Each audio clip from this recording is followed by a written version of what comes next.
is it? I can talk to them. No. Who is it? Because what you're going to do is you're going to tell them that it is my fault, and I'm not taking accountability. No, you can't. You're going to tell him the truth. And I want to overload him with as much information as possible and build trust with them so that they believe me, so that I have a network of people that believe this lie, so I don't have to take any accountability for what I did. Ew! It's actually crazy seeing this in real time. What a fucking psycho. Like, this is like a little bit deeper than him just being on the phone to release a little anxiety. He is actively crafting a new world and a new story and a new narrative to live in and trying to rope his family into it. Does anybody see what I see that's going on right now? Am I crazy over this? You're going to tell them that it is my fault, and I'm not taking accountability. You need to turn it down. No, I am really mad right now because you guys are blaming it on me when the suspect is already gone and nowhere near scene. Right now. His family, unless they're fucking stupid, is never going to believe this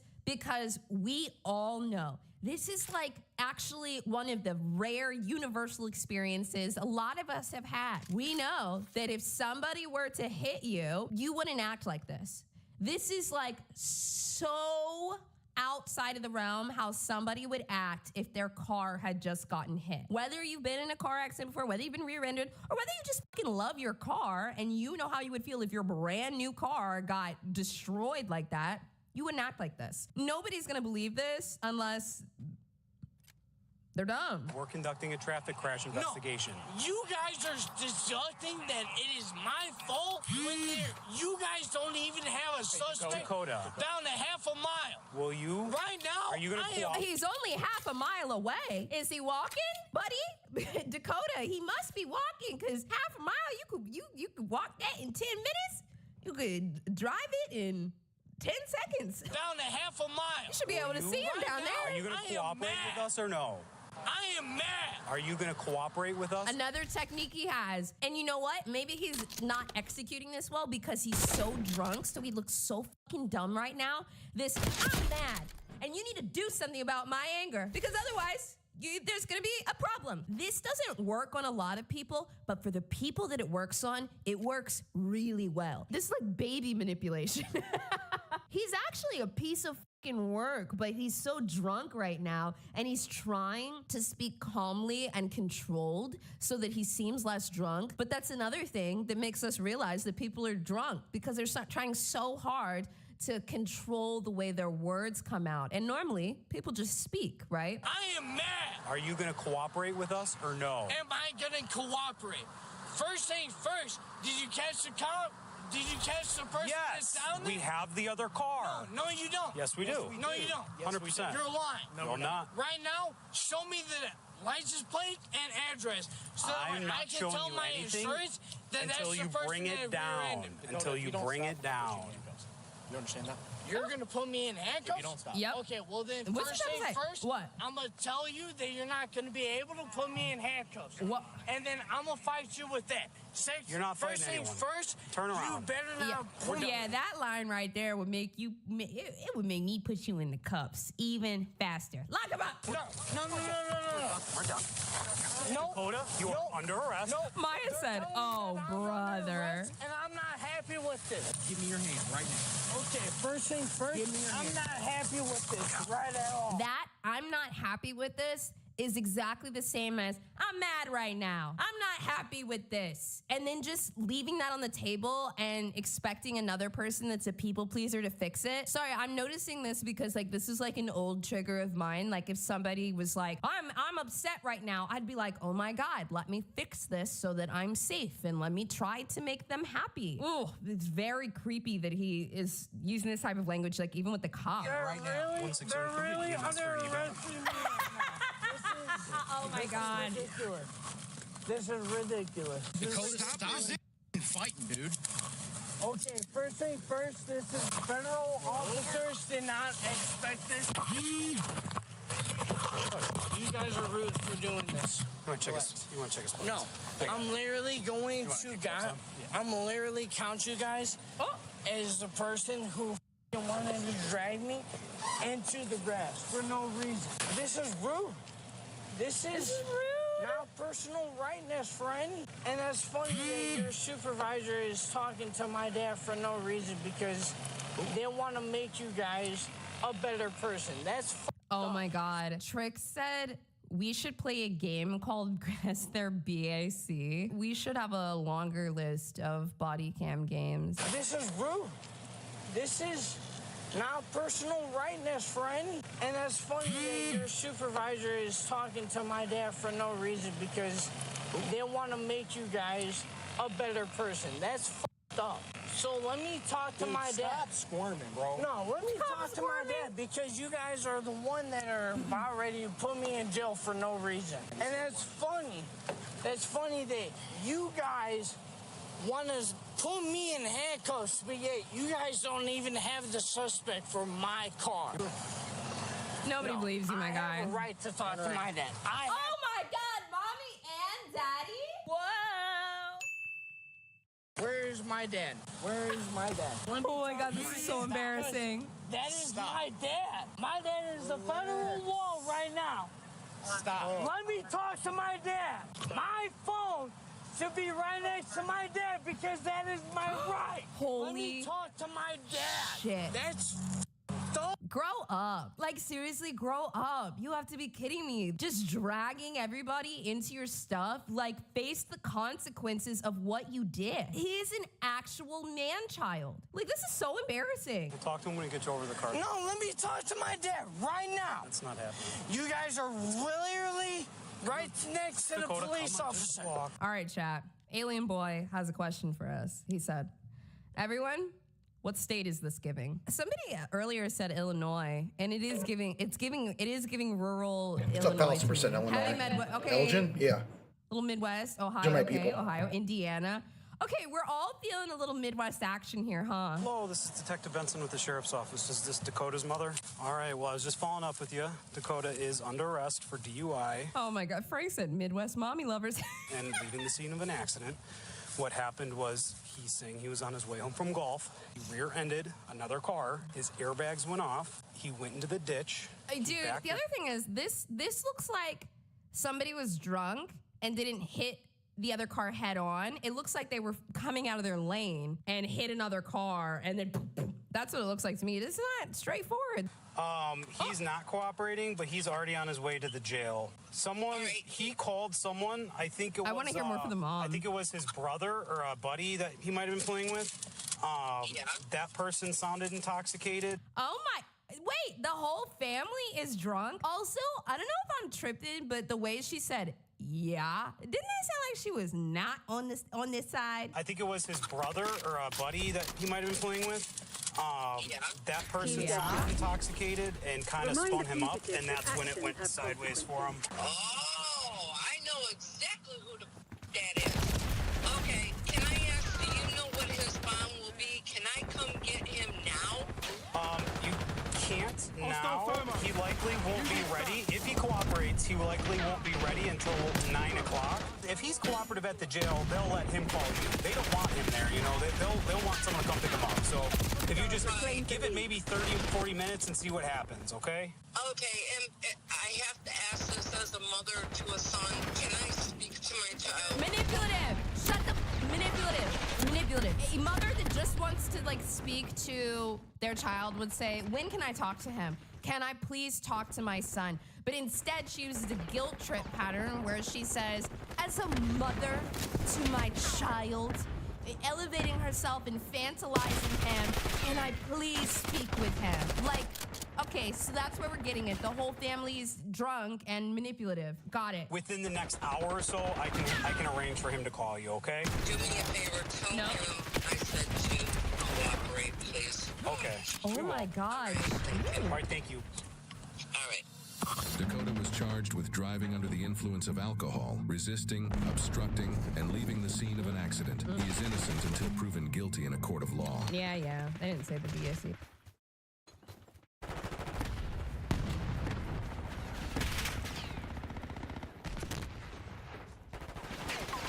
Trump has outlined his aggressive agenda for the second presidential term, where he talked about going against the 14th Amendment and, well, in other circumstances, creating a constitutional crisis. But in this circumstance, no constitutional crisis will most likely happen, considering the Supreme Court is entirely bought out by Trump loyalists who will advance his white native anti-immigrant project. He has said that he is going to revoke birthright citizenship. Transition. The president-elect sat down for his first TV interview since the election, outlining an aggressive agenda starting on day one. Trump has pledged to impose tariffs on China and a 25% tariff on all goods imported from Mexico and Canada.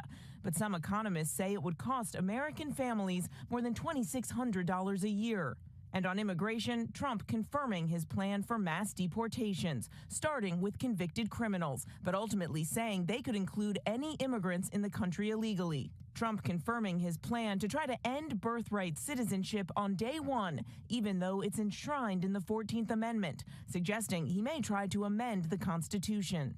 And when it comes to his campaign promises to seek revenge against his opponents, Trump says he will not direct his administration to pursue. One is the kids in cages guy. Yeah, now he has another better solution, I guess, a less violent solution, which is mass deportation of the children and the parents. That's what he's saying. He's like, we're going to keep the families together. We're just going to deport them together. We're going to put them in the concentration camps together and then deport them together. Political prosecutions, suggesting he will leave such decisions up to his attorney general and FBI director.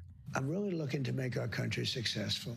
I'm not looking to go back into the past. I'm looking to make our country successful.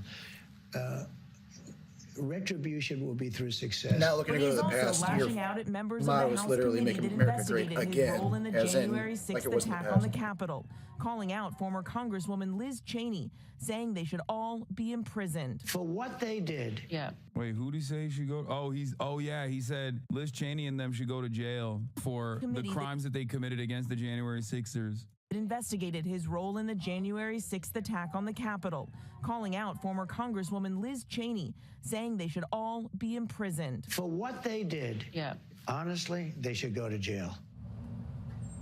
Now, Liz Cheney overnight responding to Trump's comments, calling them an assault on the rule of law. To be fair, so do you. I mean, just, sometimes he throws us a bone, you know what I mean? This is like the lock her up conversation around Hillary Clinton. Got me saying rule of law. Also said he would work to pardon the January 6th rioters as soon as day one, and he still will not concede that he lost the 2020 election, even when pressed to do so in an effort to bring the country together and move forward. Robin. All right, our thanks to you, Mary. President-elect Donald Trump, welcome back to Meet the Press. Thank you very much. Thank you so much for being here.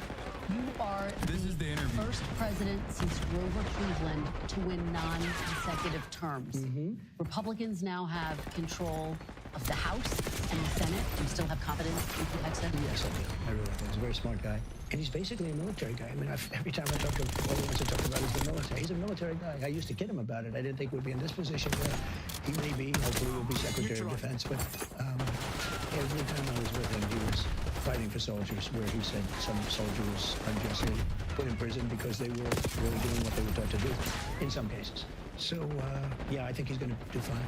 The fact that there are these allegations against him, misconduct, sexual misconduct, heavy drinking, the fact that he said to some senators reportedly he'll stop drinking if he gets this job, does that worry you? No, I think that...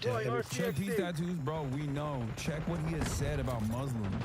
He is a f***ing psycho. And by the way, his interactions with Trump that were successful revolve around him getting Eddie Gallagher off, a war criminal so bad that his own unit was f***ing up the sights on his goddamn scope so he couldn't successfully assassinate children. Do you know how difficult it is to investigate a decorated troop for war crimes successfully in the American military? Are you kidding me? He literally stabbed a detained ISIS 16-year-old to death while he was apprehended. Straight up war crime. Like, that is, you might not agree with it. You'd be like, oh, he's ISIS. But like, this is literal war crime. You cannot do that. Yeah, his unit reported him because they were afraid of him. But Pete Hegseth went to Donald Trump and was like, you have to pardon this guy and you have to give him his medals back. And Trump was like, sure, say no more. Gallagher was accused of multiple offenses during his final deployment in Iraq and during the battle for Mosul. The most prominent accusation, the best attested to, was the murder of a prisoner of war, a war crime.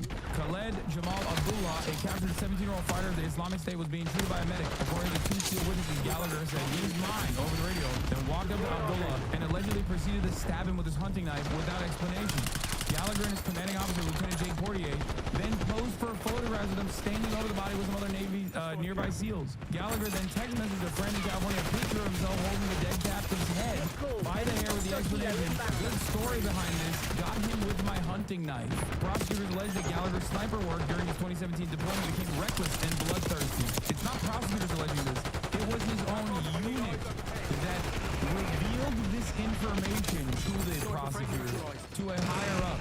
He was such a rapacious sociopath, so bloodthirsty, that his own unit was like, "Nah, this is too much." A literal serial killer. He allegedly fired his rifle far more frequently than other snipers, according to testimony. The other snipers in the platoon did not consider him a good sniper, and he took random shots in the buildings. Other snipers said they witnessed Gallagher taking at least 2 militarily pointless shots, shooting and killing an unarmed elderly man in a white robe, as well as a young girl walking with other girls.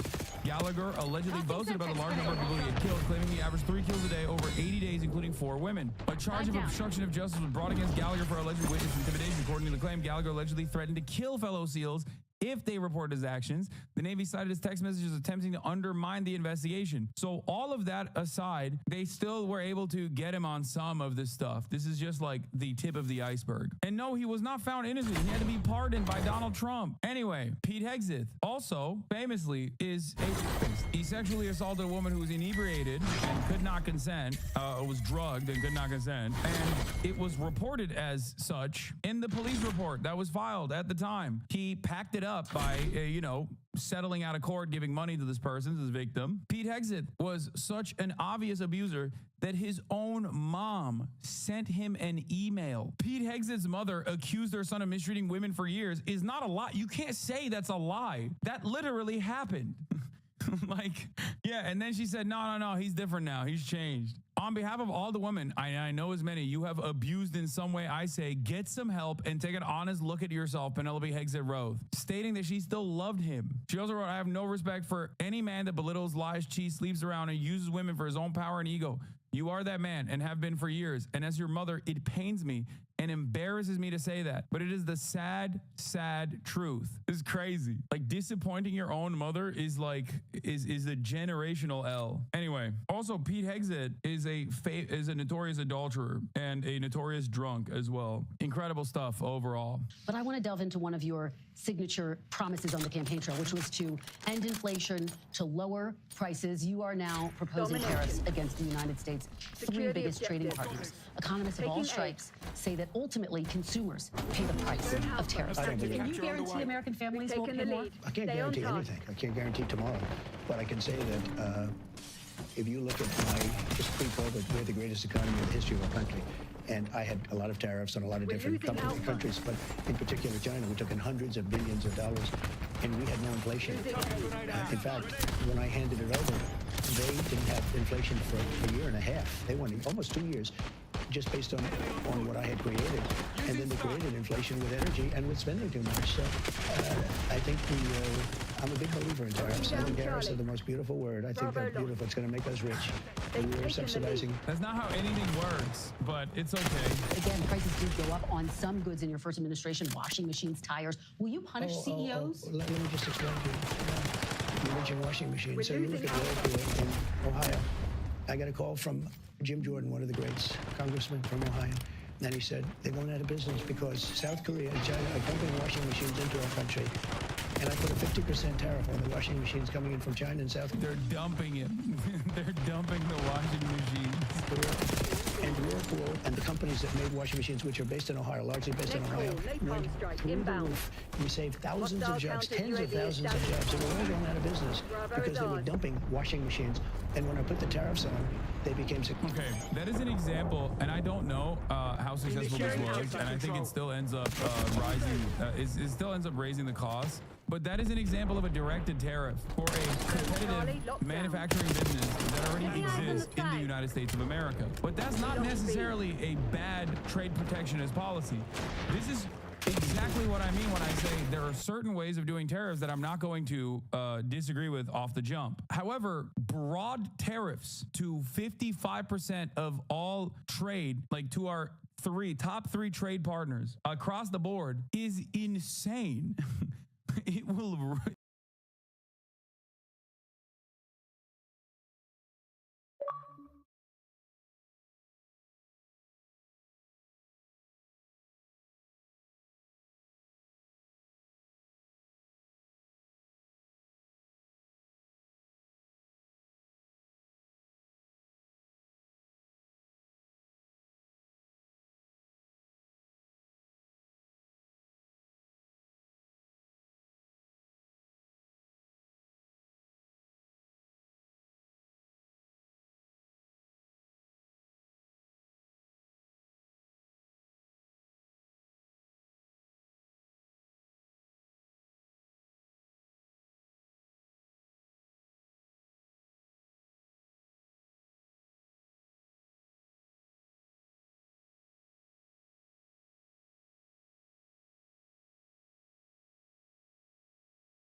XL in case anybody was curious. So shout out to you, Tracy. Yeah, well, shout out to you, Tracy. And honestly, that would be hilarious if Jank ever wore it on air. That would be not great. that he would, Great but I mean, advertising for us. yeah, that would be hilarious. Thank you so much, Tracy. That's amazing.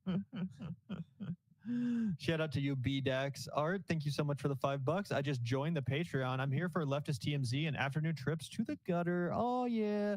Well, thank you so much. Really appreciate the super chat. And also, thank you so much for joining our Patreon community. Really appreciate that.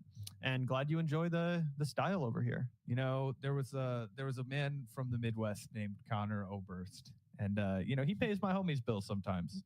And he said, you know, nobody ever plans to sleep out in the gutter, but sometimes that's just the most comfortable place. Here we find ourselves at home in the gutter. Shout out to you, BDAXR. We couldn't do it without patron supporters like you. And shout out to Jackson5 over here. How do we free the good eggs at TYT from the chains of TYT and replatform them in a better environment? I mean, I think unfortunately, it's just kind of up to them to decide what their future is going to be, guys. We don't get to make that choice for them. If they decide they want to continue to duke it out with Jank and Anna as they do their right-wing pivot and be the last breath of progressive voices that go down at TYT fighting for what it was and for what it could have been, then that's their right. And if they want to jump ship and start a new venture, then we'll support them when that time comes.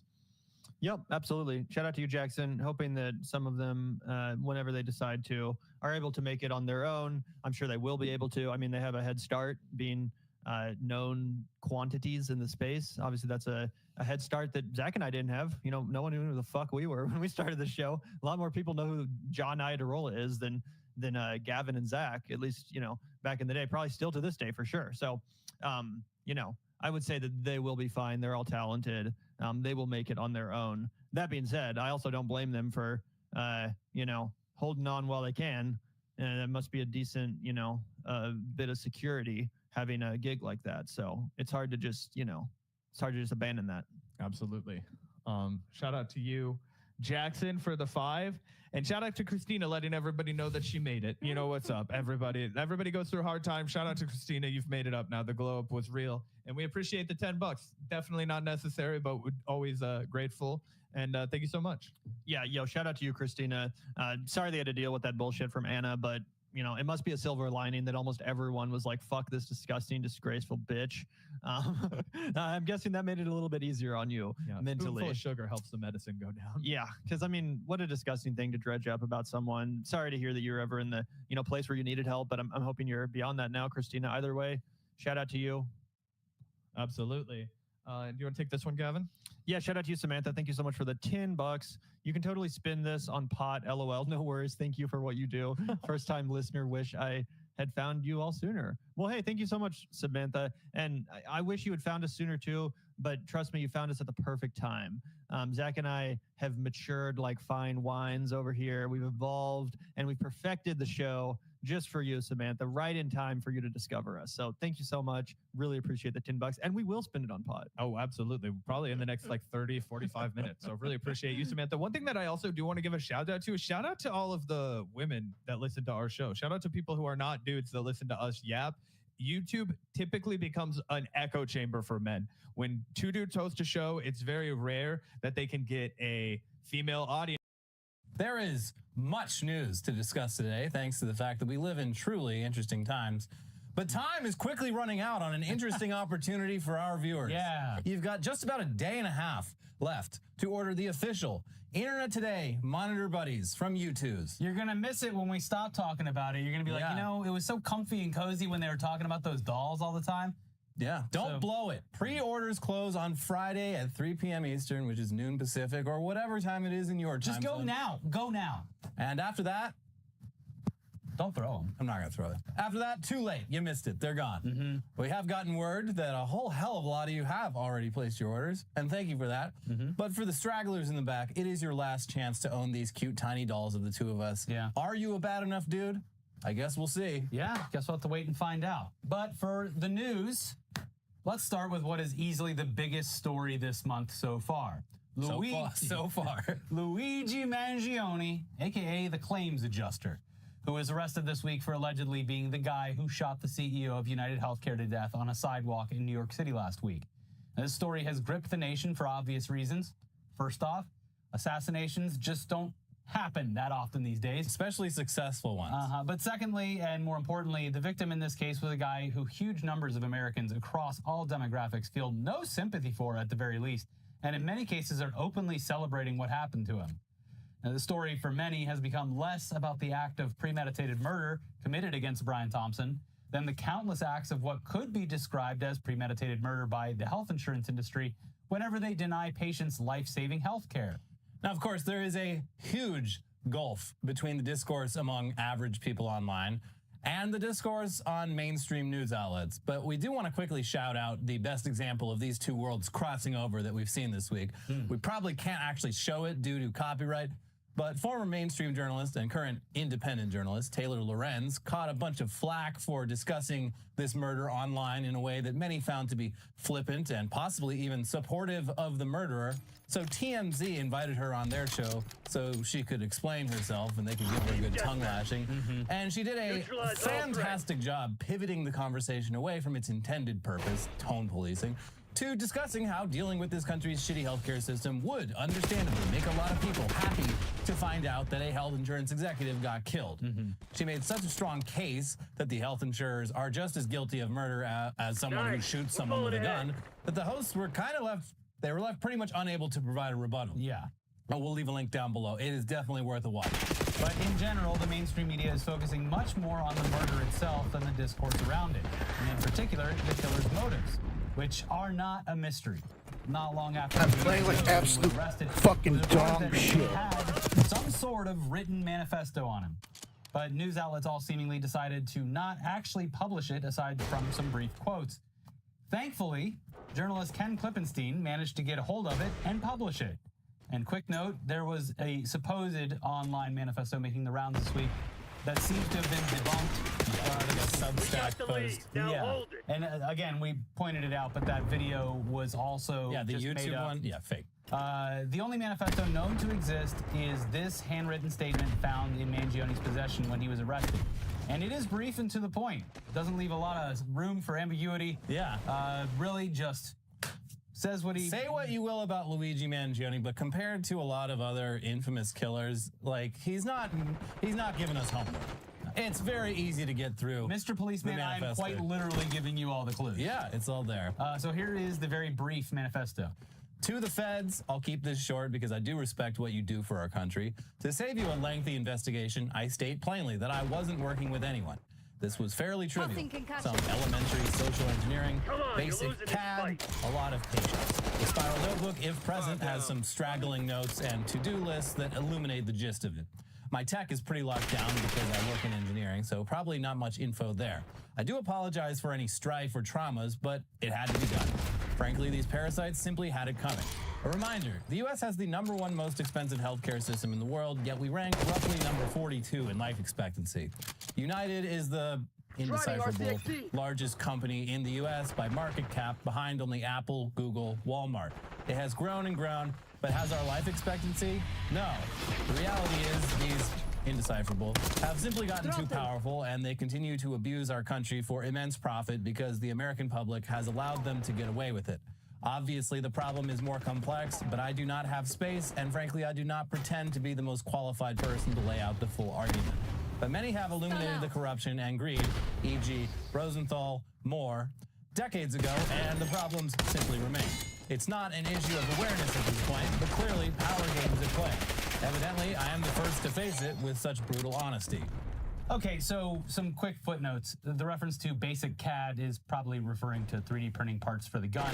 Putting the U.S. at number 42 in life expectancy is slightly inaccurate, since a lot of lists put us even lower, but he is right about being #1 in healthcare costs, and it is not even close.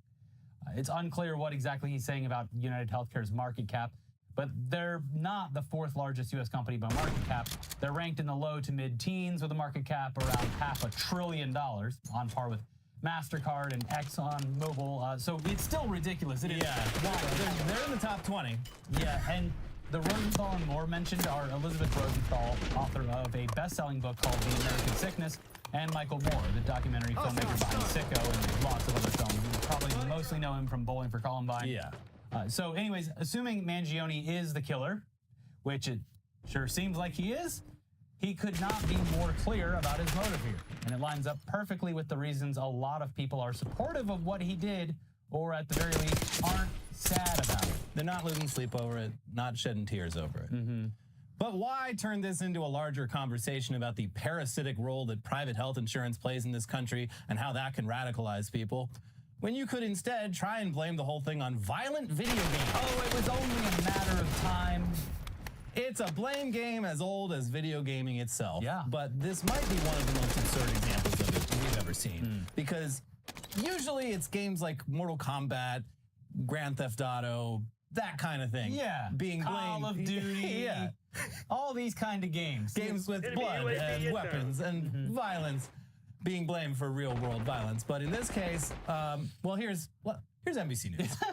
Luigi Mangione, who was arrested and charged with murder in the shooting death of United Healthcare CEO Brian Thompson, once belonged to a group of Ivy League gamers who played Assassins, a member of the group told NBC News, in the game called Among Us. You've got to be... This is outrageous. He is a sussy little baka, and he's always been. How long has he been so sus? I knew he was sus. Luckily, he didn't need to slip through the vents when he was escaping. He just got away on an e-bike. Well, we don't know. We don't know what path he took after he got on the bike. Maybe there was some venting involved. Now, the one funny thing about this is imagining the NYPD doing the very rudimentary puzzles to try to solve things. I don't know, boss. Oh, jeez. There's a circle cut out in the shape of a star. Oh, God damn it. The lights went out again. Oh, this is hard. So, in the game called Among Us, some players are secretly assigned to be killers in space who perform other tasks while trying to avoid suspicion from other players. Alejandro Romero, who attended the University of Pennsylvania with Mangione and was a member of the same Discord group, said he was shocked when news broke on social media that Mangione had been taken into police custody. I just found it extremely ironic that, we were in this game and there could actually be a true killer among us, he said. Literally, how can I make this about me? I'm going to contact the press and tell them. I used to play Among Us with this guy. Oh, you don't know what that is? It's a game where you're you're a killer. You're a sneaky assassin and you have to get away with murder. Yeah, you assassinate people, kind of like how he assassinated Brian Thompson. Yeah. So is that a story? It's definitely not just the game that literally everyone played during the pandemic. Literal children. Yeah. It's a game for children. Yeah. Everyone knows what this game is and played it. Continues though. As soon as his photo and name popped up on X, my friend texted me asking if I knew him, and then either I was calling some 10 friends or they were calling me, Romero added. I didn't speak to anybody today who wasn't already aware of what had happened.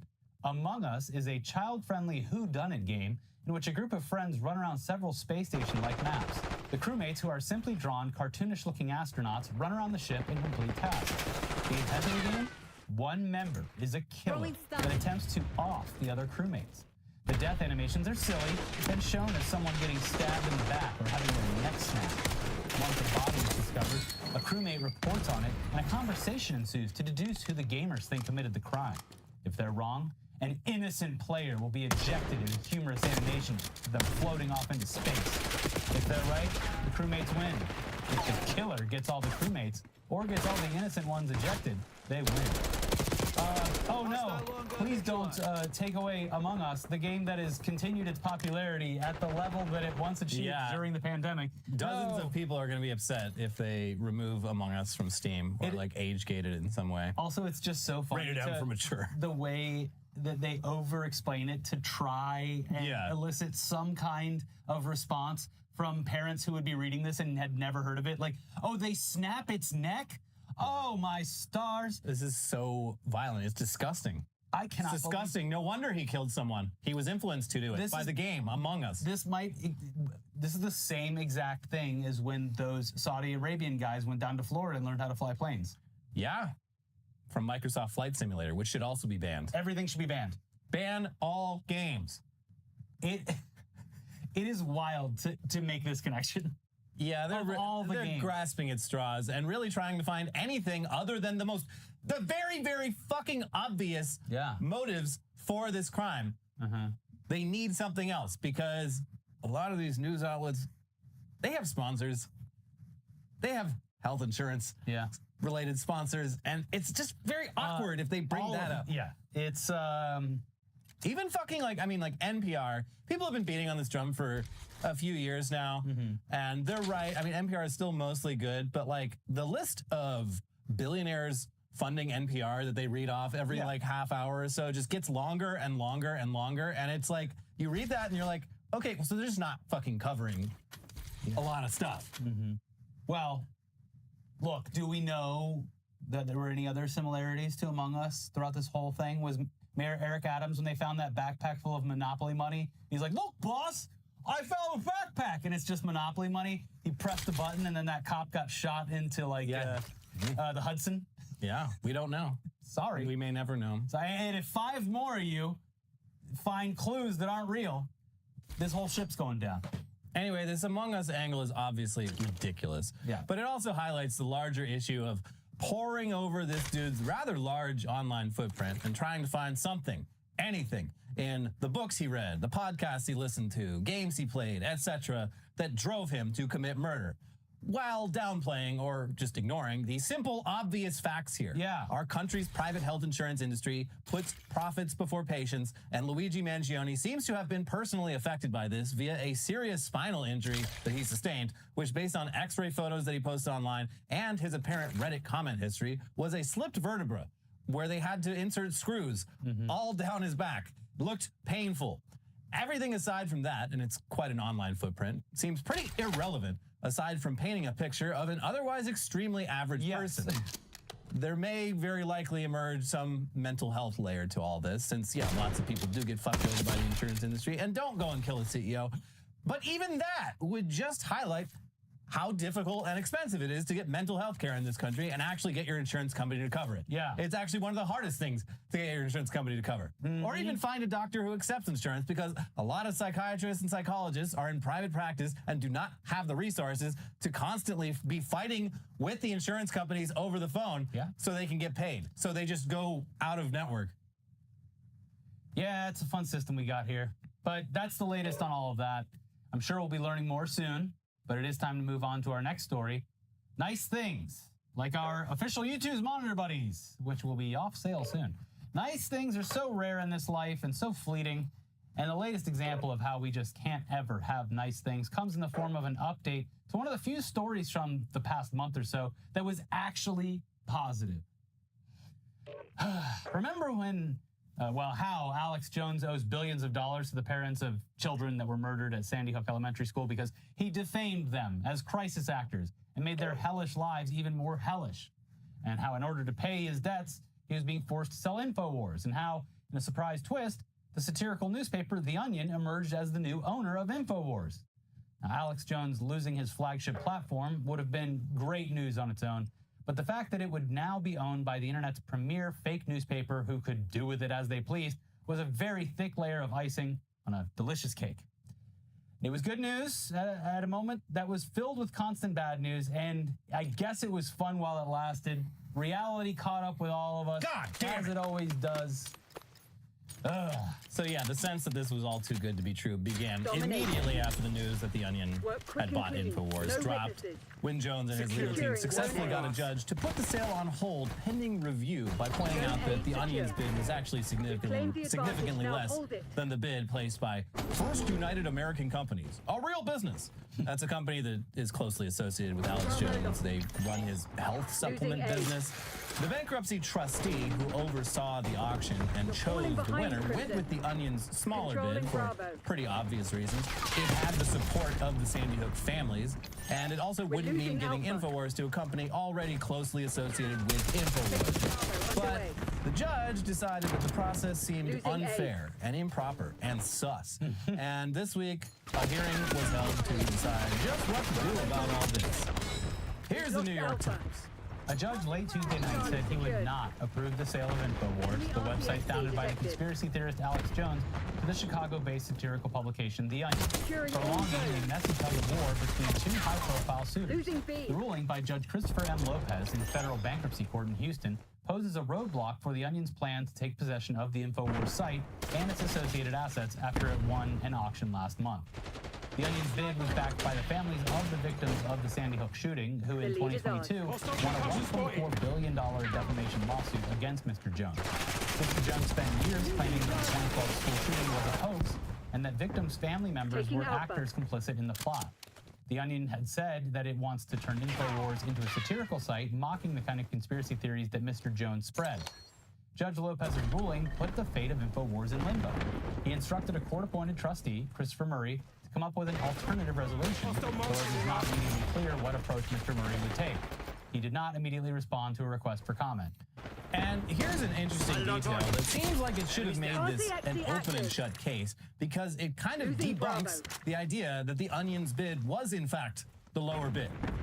The case ultimately hinged on austere measures of protocol. The arguments over 2 days of hearings boiled down to whether Mr. Murray, the trustee, adhered to the law when he solicited bids and ultimately picked The Onion's parent company as the winner. The total value of The Onion's bid was $7 million, including $1.75 million in cash put up by its parent company, with the rest coming from the families of the Sandy Hook shooting victims, who essentially opted to put a portion of their potential earnings from a defamation judgment against Mr. Jones towards The Onion's bid.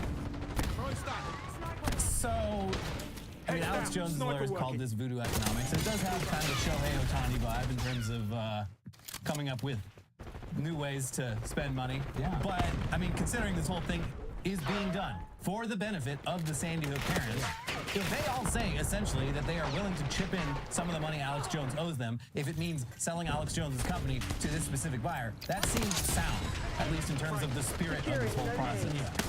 They even submitted a court filing reiterating that this is what they want. It's an unusual arrangement, though, and I guess the judge didn't like that. Yeah, well, here's Mother Jones more. But an attorney Fuck that judge and his mother's cunt. said the auction had not only been fair, but that the company had suffered significant additional costs while waiting for the sale to be approved. Murray himself said that the bid process had been competitive and that in weighing the bids and factoring all those different scenarios and permutations, one was better than the other, referring to Global Tetrahedron's offer. Nobody complained until after they lost, he told a lawyer for First United. The auctioneer who oversaw the sale, Jeff Tannenbaum, agreed, testifying that the auction had been fair and the outcome had been appropriate because Global Tetrahedron's bid offered the best net value for the creditors. But nevertheless, the sale's been blocked, and it is unclear just what the hell happens next. Now, this doesn't mean First United wins the auction, and the judge Shotgun is dog shit! either. So there doesn't appear to be any clear path forward for selling InfoWars in order to pay off Alex Jones's debt, which is the whole point of all of this, and was already resolved before the judge stepped in to stop it. Securing base. This is just very frustrating. We had this figured out, and now we don't. It was very clean. It's even less figured out than it was before. Yeah. Great job, Judge. Yeah. Fucking dick. It's just frustrating, baffling news, and we are very curious where things go from here. Hopefully in the Onion's favor. It'll be a fun battle to watch. I hope it comes out in their favor. I just don't see, like, what can they do? They're like, all right, well, we tried auctioning off InfoWars, but that didn't work, so no more auctions, but yeah, you got to figure something out. I don't know. Get back to me on that. What? Seems like a Jones-friendly judge, and hopefully this gets fixed. I don't know. I don't know what the process would be like. Anyways, we got more news coming up. But first, gamers, this episode is sponsored by Turtle Beach. We've got a sussy baka on the roof. That's right. Yeah. 'Twas the night before Christmas, and under the tree, a gift was waiting. One that would change every game from then on for you and me. There, I made it rhyme. Yes. People have been complaining about that. Yeah, well, it's not, this is their copy. So, yeah, well, Elliot, he fixed it for you. I fixed it. Remember what it felt like to unwrap your very first headset? That joy, that thrill of plugging it in and stepping into a whole new world. Give that same experience all over again with the Turtle Beach Gen 3 Stealth 700 headset. This is more than just a gift. It's the ultimate throwback to those holiday mornings spent gaming from dawn to dusk. But this time, it's better. No more tiny mics or muffled sound, just crystal clear audio, immersive surround sound, and an insane 80-hour battery that keeps the fun going long after the Christmas lights come down. Whether it's for the gamer in your life or for you to relive those holiday gaming marathons, Turtle Beach has the cheat code for the best gift of the year. For a limited time only, our viewers get 10% off their entire order when you use code Newsday at turtlebeach.com. That's 10% off your order at turtlebeach.com with promo code Newsday. Don't wait. Head over to turtlebeach.com to grab your Gen 3 Stealth 700 headset and gift the feeling of Christmas morning all over again. I've been playing Marvel Rivals, the pretty obvious Overwatch clone. No, it's a brand new game. All of the characters in the game have very funny things to say, so it's been great playing in the And you're hearing every line. Every footstep, every line, every joke, every pun. Every snicked. Yeah, that's right. So obviously we all have that one friend whose headset always seems to die right when you're down to the last two teams, and it's also covered in Dorito dust. It's gross. Turtle Beach's Stealth 700 headset has an insane 80-hour battery life with quick charge, so you rarely have to think about charging it. The Stealth 700 has the industry's first ever cross-play dual wireless transmitter system, and that means you can seamlessly switch between your console and PC with just a click of a button. And it gets even better. While being connected to your console, the Stealth 700 can connect with your phone for music streaming or taking calls at the same time. Listen to your favorite songs while gaming, all done with the Stealth 700. They have every gaming accessory you could ever want, and they're all high quality at prices that don't break the bank. From flight and racing simulators to controllers, keyboards, and mice, Turtle Beach is the ultimate gaming cheat code. Get the ultimate immersive gaming experience with Turtle Beach today. For a limited time only, head to turtlebeach.com and use code Newsday for 10% off your entire order. That is 10% off your entire order at turtlebeach.com with promo code Newsday. Don't delay. Get the perfect gift now. Right now. Today. Happy holidays from Turtle Beach. All right, back to the news now. And there's lots of politics bullshit to get through today and probably every day for the next 4 years. We're in this together, damn it. But before we get to the Trump stuff, let's begin with one of Joe Biden's biggest wins from his term in office, something that is sure to cement his legacy among a huge chunk of the electorate, the TikTok ban. We didn't say the legacy was good. Folks, we simply cannot allow China to beat us at our own social media game. Things were so right in the world when the global hegemony of social media and user data harvesting was exclusively held by a small handful of American companies. And then China had to come and ruin it with an app that American children actually want to use. Yeah. No way, Jose. You're banned. And yeah, it seems like despite indications that Trump opposes the ban, even though he's the one who originally proposed it, TikTok's time is ticking and talking away. Here's the Washington Post. A federal appeals court has turned away a challenge to a fast-approaching nationwide ban of the short video app TikTok unless it divests from Chinese ownership, placing national security before free speech concerns and bringing the app's 170 million U.S. users closer to losing access to the wildly popular platform. The U.S. Court of Appeals for the D.C. Circuit on Friday sided with the Justice Department, which argued that the U.S. government has the authority to ban TikTok based on the national security risk that the app could be pressured by the Chinese government to expose Americans' data or influence what they see. TikTok's parent, ByteDance, is based in China. TikTok had argued to the 3-judge panel unsuccessfully that the ban must be struck down for infringement on the free speech rights of the app's users and owners under the First Amendment.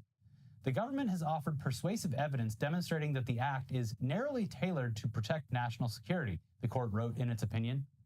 So yeah, it sounds like TikTok's only chance at this point is for a stay of execution is the U.S. Supreme Court. They're hoping that they take on the case before the deadline, which is in a little over a month. Yeah. And there's no confirmation so far. They're going to have to call Trump and be like, hey, how are we supposed to vote on this? Because we're getting some mixed messaging based on your campaigning and what you say in your previous administration, which, by the way, thank you for installing us on the Supreme Court. Well, that's the thing. They don't actually do that because they were picked for being just for being that wildly conservative in terms of the law. They don't need to be told what to do. They'll in a terrible fucking mood.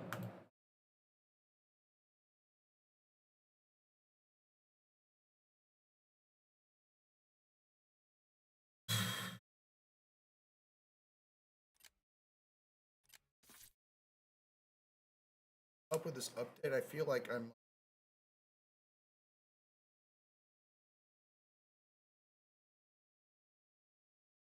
bad carpenter.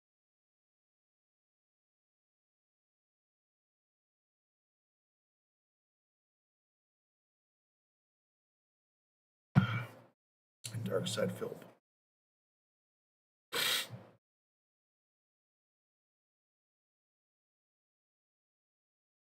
Yeah, it won't fucking leave me alone.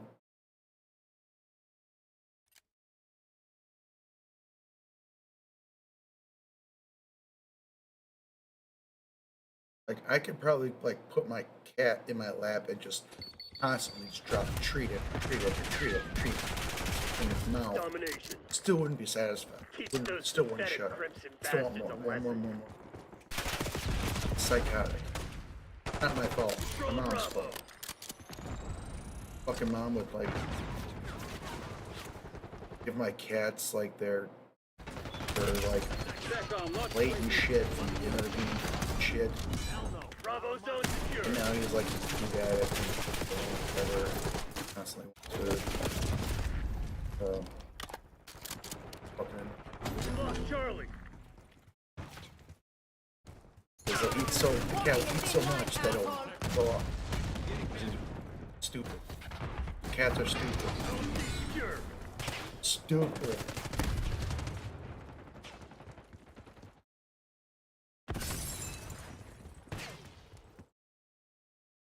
Hostile UAV established overhead. I'll take this. Back off. Don't let them get UAV. close. Secure an L. Oh!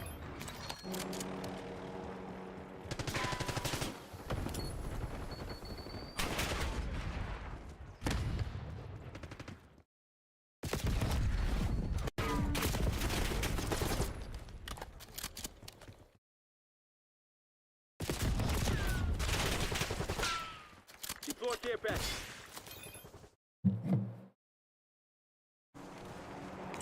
We're losing Charlie.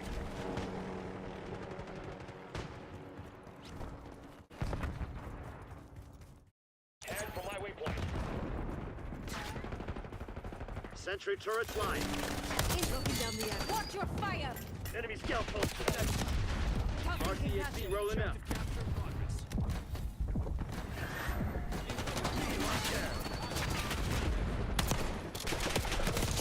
I hate this.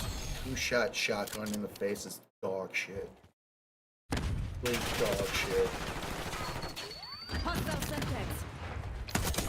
Got the sniper. Let's move. You gotta get, like, you gotta shoot them, like, in the cerebral cortex to kill them. Like a perfect shot. Surprised that killed him. Bravo lock. Slow as dog shit, too. I'm trying to make with it. Back off. Get a UAV in the air. Oh. Capture it. Protect my 6.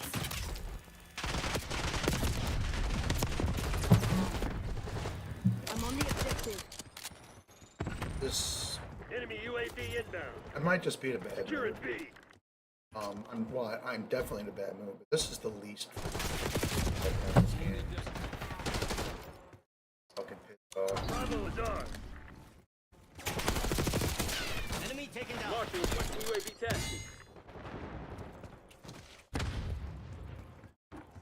Incoming Semtex. Alright, just fuck the shotgun, man. Alright? Just fuck the shotgun, the asshole. Deploy watchdog helo on my grid.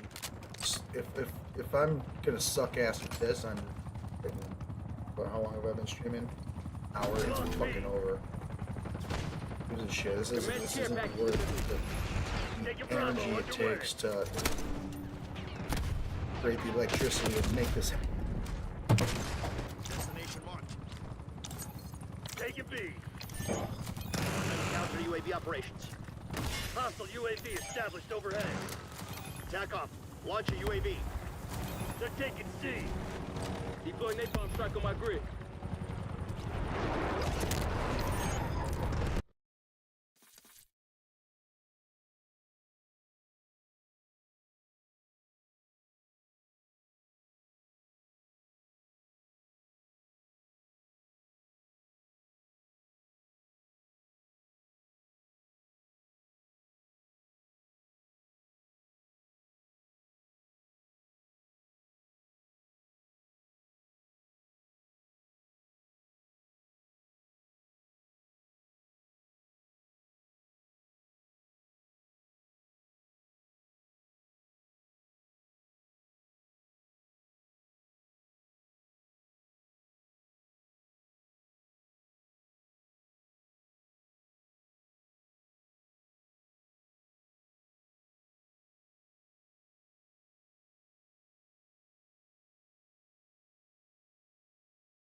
Here is Tim Pool.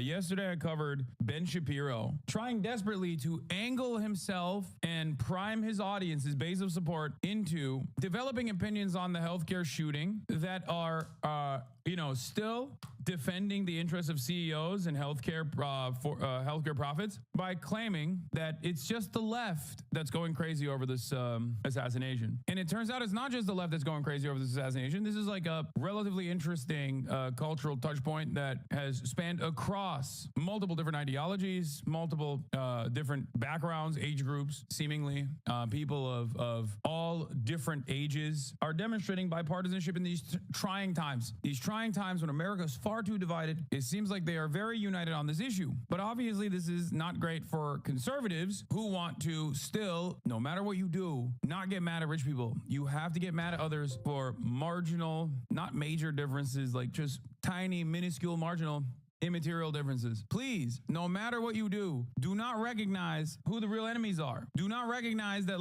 these guys might not be good guys. My job revolves around making sure you don't understand who the real enemies are. And Tim Pool is doing that as well. Let's take a look. This is from Mediaite. Taylor Lorenz defends her celebration of Brian Thompson's murder, saying it's natural. It's natural if you're a demon. Let me read this. This is Sorry. These people are mind-blowingly evil and stupid. Former New York Times and Washington Post journalist Taylor Lorenz defended her celebration of the assassination of Brian Thompson. On Wednesday, in the hours immediately following Thompson being shot, Lorenz expressed her dismay with health industry, saying, "And people wonder why we want these executives," if you know what I mean. I'm not going to read her full statement. She went on to share celebratory graphics that she said were being spammed in her group chats. It's a picture of a star smiling, and it says CEO. I love when the free speech guys are like, we should find who those group chatters are and kill them.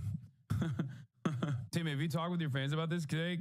Yeah, no, it's kind of crazy because Tim will, this story has more coverage than my health insurance. This is the same woman that literally crowded a news interview, people calling her meme words on the internet. A rich elite LARPing is one of the downtrodden, spare me. Okay, so Tim Pool's audience is still stupid, it seems. Don't replace the culture war with class war by Alice Thompson. Bro, please don't worry about why you pay more in taxes than billionaires. Worry about the war on Christmas and the trans agenda. Please, bro, stay distracted, bro, is true. That is exactly what it is. And these guys are tasked with this. This is their job. This is their purpose. This is what they do best. Also, a hit tweet from a moot on Twitter, Tokyo Dilf, with 131,000 likes on this thing. Ben Shapiro and many others are desperately trying to recenter your attention away from hating a healthcare CEO or even exhibiting any sort of animosity towards those in positions of power. And their purpose here is to say things are really great. Just hate on the appropriate vectors. Hate on the powerless. Hate on your neighbors, please. Down, and she's like, that's just what my group chat's sharing. What group chat are you in, dude? Anyway, unsurprisingly, your group chat cannot be posting like your criticism. Dangerous memes like After this. providing some examples of others dancing, We will on top throw of you in the parade jail. while only mentioning one of her many enthusiastic quotes, she addressed the backlash, saying, quote, naturally, the mainstream media began pearl-clutching it in outrage after I posted a quote tweet about insurance companies no longer paying for certain anesthesia with the phrase, and people wonder why we want these executives, you know, and then she goes into mention, not being alive anymore. Legacy media outlets, including Fox News, pounced and wrote a slew of articles about my calls for violence. Let me be super clear. My post uses a collective we and is saying the public's explaining the public sentiment. It is not me personally saying I want these executives dead. And I'm not going to read her quote. I am explaining that thousands of Americans, myself included, are fed up with our barbaric healthcare system and the people at the top who rake in millions while inflicting pain, suffering, and the death on millions of innocent people. So basically, she said, oh, I can't believe that. Oh, yeah, the image he's talking about is so funny because it's this. Did you guys see the Daily Mail coverage on this? It was really funny, where they like slow zoom onto the balloon. Problem with your eyes? You are not ready for this.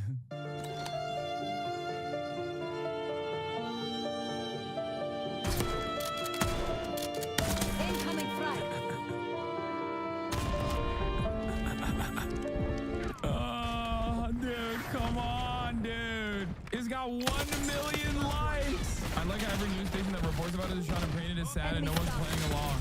172,000 likes. People are fed up with the cost of something we are required to have. 46,000 likes. I didn't realize this was daily news trying to make this sad. The music made this so much funnier. Bro, this ain't satire. They tried to truly make this like a sad affair. And it ended up being fucking hilarious, especially the slow zoom after it. We're gonna run it again. We gotta run it again.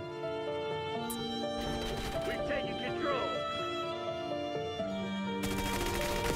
Look at this. Look at the zoom. The pause in the zoom. It's Kino. It's perfect. It's cinema. The dangerous message was left on the site of the shooting.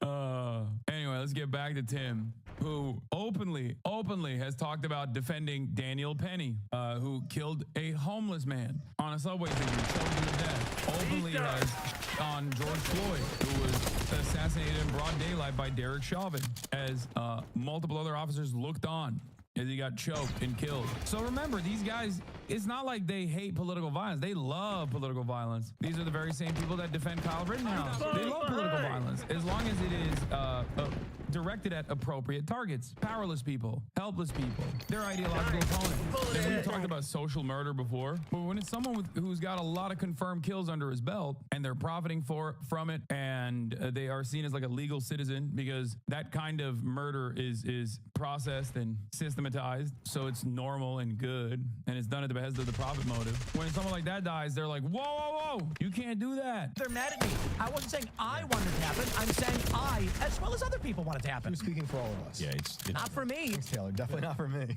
Before we move on, there's one thing that I want to point out though.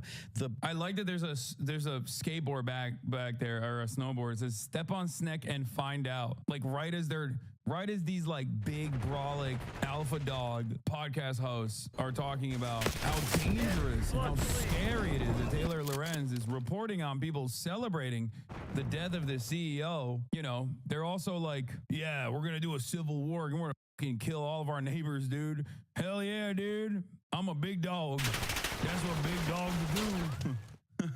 They're like, civil war now. And then like one CEO gets shot and everyone celebrates it. They're like, whoa, whoa, whoa, not like that. I thought you were gonna kill your neighbors. Not like actual people in power, dude. Are you fucking crazy?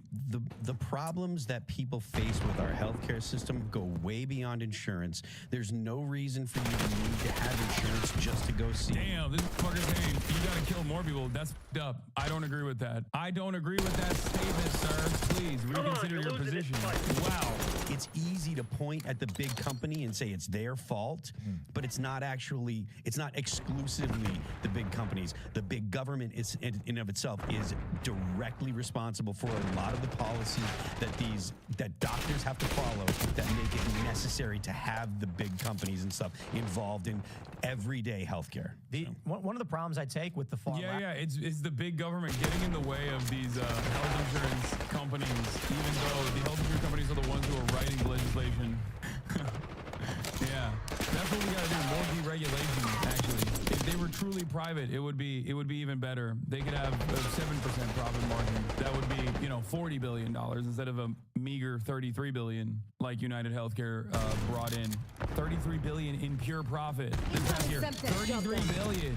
Left is that they implement the government regulations that create the insurance companies' mechanisms. Absolutely. You're so right, dude. The left is always like, let's do more insurance. It's a famous leftist position. More private insurance, please. The insurance companies, of course, have revolving door lobbyists who want to get jobs in the government and then get jobs in these companies. But they're also leftists. Those are the socialists. Classic case of the socialist lobbyists at big pharma and insurance companies and the socialist CEOs. Except if they were actually socialists, you would be fucking excited at their murder. You would literally be like, oh, this is so sick. Let's kill more socialists, please. So I don't know what the fuck he's talking about. The angry left saying more government regulations, creating the system that they then complain about and then use to justify death. To that point, back in the 90s, IBM had 0 lobbyists, and they were proud of that. They talked about it all the time. We don't have anyone in D.C. because they did have the opinion that we don't need to go to the government until the government came after them and said, we're going to sue you as a monopoly. And then they're like, wait, so lobbying is bad and the government forced IBM's hand to do the bad thing, but somehow IBM is not bad? Also, they don't deserve to be busted as a trust? What the fuck is this guy saying? I don't even believe that the IBM did not have a single lobbyist until the 90s. I don't know what the fuck he's talking about. What is this? What ideological framework are these guys operating on? Just like big government equals socialism? Everything that the neoliberal capitalist Western liberal democracy does is actually at the behest of socialism secretly. I was looking at old videos from a few years ago about United Health and their issues, and people were referring to them as like an alternate government because of how big they become. I think that's really interesting. They have more money than JP Morgan. Like it's a huge thing. That's true, but at the same time, I heard today that their margin is something like 2%. So granted, the dude made... Which is why it's 6, and that number, that 6% number, first of all, it shouldn't exist. And also, their profit margin is 6%. That happens to be $33 billion. So you could be like, oh, it's just like 2%. Their profit margin is like really slim. It should not exist. It is a mediator that does not need to exist at all. They provide nothing, and it actually ends up driving up costs and offering worse care overall. They have AI cutting people so they can make money. You know, the guy that I guess that got killed made like $10 million a year, and it's an exorbitant amount of money. Yeah. But because of the margin they work on, again, 2%, like that's spending a lot of money to make the money. That big. And for CEOs of a company. Bro, these guys are so cucked. Oh my God. 6% is great for a company that makes nothing. Money from thin air. Yes. The numbers that they're working with are massive. It's like you're talking about a company that's overall generating like $500 billion fucking dollars. What do you mean? 6% profit after executive compensation and numerous other things that they endlessly spend money on is so much money. They're trying to Trojan horse the info. Their audience is clearly hostile now, and they're trying to shift the narrative. I know that's what they've been trying to do for the past couple of days, and I think it's been unsuccessful. Yeah, it's the 4th largest company revenue in the United States of America, the wealthiest nation on earth. That big with that much of yeah, by the way, ironic because that's profit after executive compensation, mergers and acquisitions, mass layoffs as well in order to remain profitable, I guess. There's also a ton of money baked into that, for example, for not only lawsuits, but also corporate lobbyists, which this guy seemingly doesn't like. But I guess the government forced their hand to be corporate lobbyists. Stock buybacks, that too. And even then, 6% profit margin. It's crazy. Revenue, that's actually not $10 million is not that exorbitant, actually. Yeah. I mean, if you compare it to other companies of similar size. I mean, you're never going to tell a leftist that's. Yeah, okay, dog. $10 million is not exorbitant in comparison to other healthcare CEOs. Yes, because this guy is only one part of the United Healthcare Group, okay? Yes, there are larger players here, but the notion that it's not that much is so crazy, dude. Holy broke. You're never going to tell them that. They're going to say, Well, they okay, blame yeah, everybody right? else for their problems, and this is completely unsurprising. I mean, Taylor Lorenz and her ilk are the same kind of people who basically wish death on people who didn't get vaccinated during COVID, and said that it's their fault that she's getting sick and she has to run to this day. It is embarrassing. You know, and it's funny that she's kind of getting the brunt of this story, but she is one of the most prominent individuals who is directly engaged in what I would call veiled terrorism. I say veiled because she didn't literally say. Taylor Lorenz reporting on people's understandable resentment towards healthcare industry practices and also CEOs is veiled terrorism. Tim Pool Pool's a fucking brainless cunt and should fucking kill himself. And has had people on his own broadcast. Yeah, I said it. I'm pissed and drunk and fucking in the worst mood political ever. opposition. And people like Tim Pool Pool, himself talked famously about as much killing patience people for them. treason. I have zero zilch. Those people should fucking die. They're worthless. Worthless human beings sucking up fucking air that literally anyone else can. Tim Pool famously also had to delete certain parts of his coverage because his guests were getting too crazy about all the death threats they make on his broadcast. Oh yeah, this is the one I'm shooting up here. Fair that I don't take the heat for what you said, Jesse, and I'm not trying to be a dick, but I'm getting people attacking my character now for having had to take the show down because you made... Your character's dog shit, you bitch. I had to take the show down because you made 2 allusions within like the span of a couple minutes. For real, Tim Pool, you're the most worthless human being on earth and just he's fucking braver shit. than you, Tim. Get At ass least he doesn't cancer have and to fuck hide his shit yourself. with a beanie, okay? He's like, it. I'm balding, okay? I don't care. Just like you're too pussy to make the death threats yourself. The fact that Tim Pool is a bald bitch is the best part about him. It's like me when Felix... It's like me when Felix is showing up. I'm like, Felix, please don't say something that people are going to clip out of context and say I'm anti-Semitic for having you on. I hate this gun more than fucking my life. Then went on to explain. I pre-warned him. I'm like, sometimes you get too spicy with your jokes, Felix. And that's who their The base Marine is. SP, Their base, more if like you the look at, Marine fucking studies of dog. white liberals, Fucking like something vomit. like 2/3 of them have been diagnosed with a mental illness compared to... What study, dude? Maybe there is one. I don't know. If you look at white liberals, they're all mentally Maybe I should ill. take the 12 gauge Not off. us. Maybe a little more spread. Maybe that's my problem with this fucking dog shit gun. That's white liberals compared that's my to problem. white conservatives. It's something like 20 to 25%. So they literally are speaking to a collective group of mentally ill people who would be more predisposed to engaging in this kind of behavior.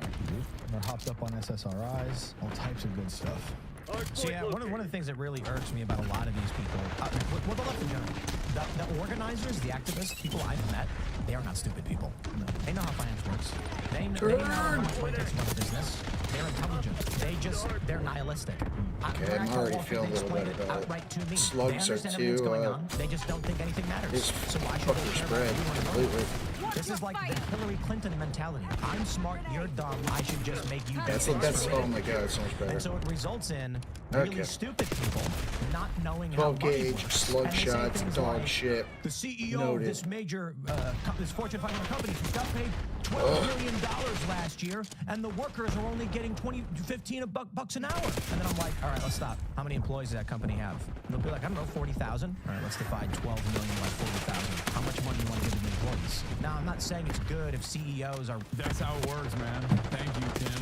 It's the liberals on the left that are stupid and don't understand how to run a business. Unlike me, if the company has any sort of financial problems, just get $1 million a week from, I don't know, a foreign adversary currently invading another country to cut out some of the silliest propaganda of all time. I don't understand. It's super simple. Seek Russian investment. Well, but think about what it is, right? People who want communist utopia are not saying they want a communist utopia. They're saying, I don't want to do any work and I want to be able to live and just be. That's really what they're saying. Tim So Pool could eat my I entire today with fucking Ian and a couple asshole, of like the video whole producers, and we're thing. talking Lick it about up. like, how to Dude, why? What? Come back to your old neighborhood, bro. I live in your old neighborhood. Come hang out so I can fucking kick your teeth in. People who are on the left just want to do, I guess, what CEOs Fucking do bald. by definition. I mean, your whole family hates you Print money. because you're a piece of shit. What do You're you a think right-wing CEOs do, fucking man? You fuck. think he's in the lab inventing and Worthless, cooking up new ways worthless, of doing worthless. healthcare? No. Fucking oasis He's going to the lab space. to be like, here, let's use some AI. Let's use some AI to streamline these denials. 90% false claim disapprovals, by the way. 90%. It's great. we make movies and shows and like what are the cultural moves we need to make. And I'm sitting there thinking to myself, like, these guys are motivated and want to get stuff done. You don't need communism if you're a person who just wants to do work, if you have drive and ambition, because the money comes with the ambition that you have. And it may be, maybe you're a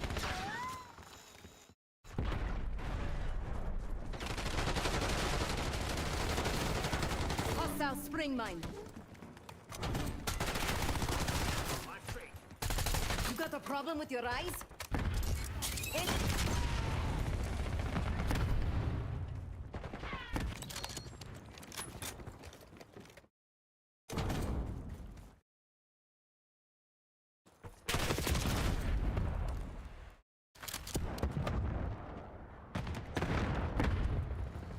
Hardpoint identified.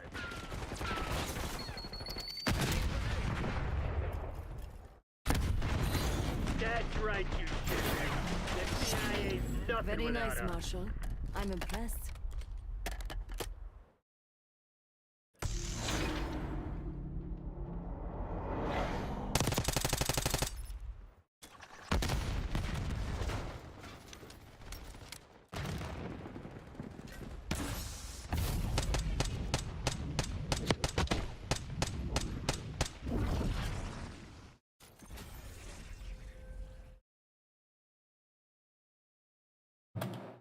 a working class guy and you're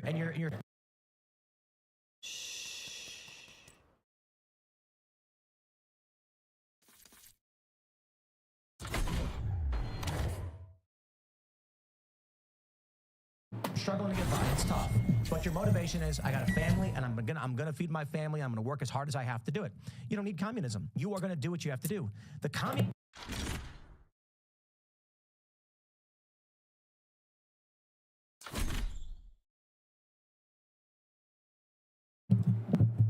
are the people who are like, but I don't want to wake up. Yeah, I mean, dude, you literally do the same thing I do. You have a podcast mic profession, okay? That all we do is sit on our asses and chirp for a little bit. I do it for a lot longer than he does too. I do it for 8 to 10 hours a day. He does it like what, 1 hour, a couple hours a week with his buddies. What are we talking about? Oh, communists just want to sit on their asses and not work. First of all, the entire principle behind socialism is specifically to, claw back more autonomy from your labor. Like, what are we talking about? The notion that the entire political movement that is designed around ownership over your own work, designed around labor in general, both historically and still in contemporary society, designed around labor, is actually about not working at all. They just want more meaningful pay from the work that they're putting in. They want to have a say in the process. Oh my God.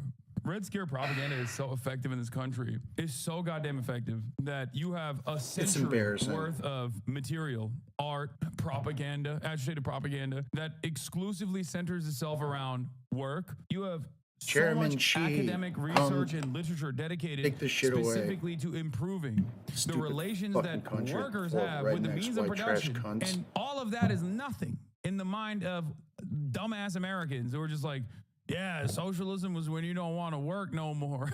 Communism is when the government makes you work. You know who works, does not work and has the most money on earth? The rich.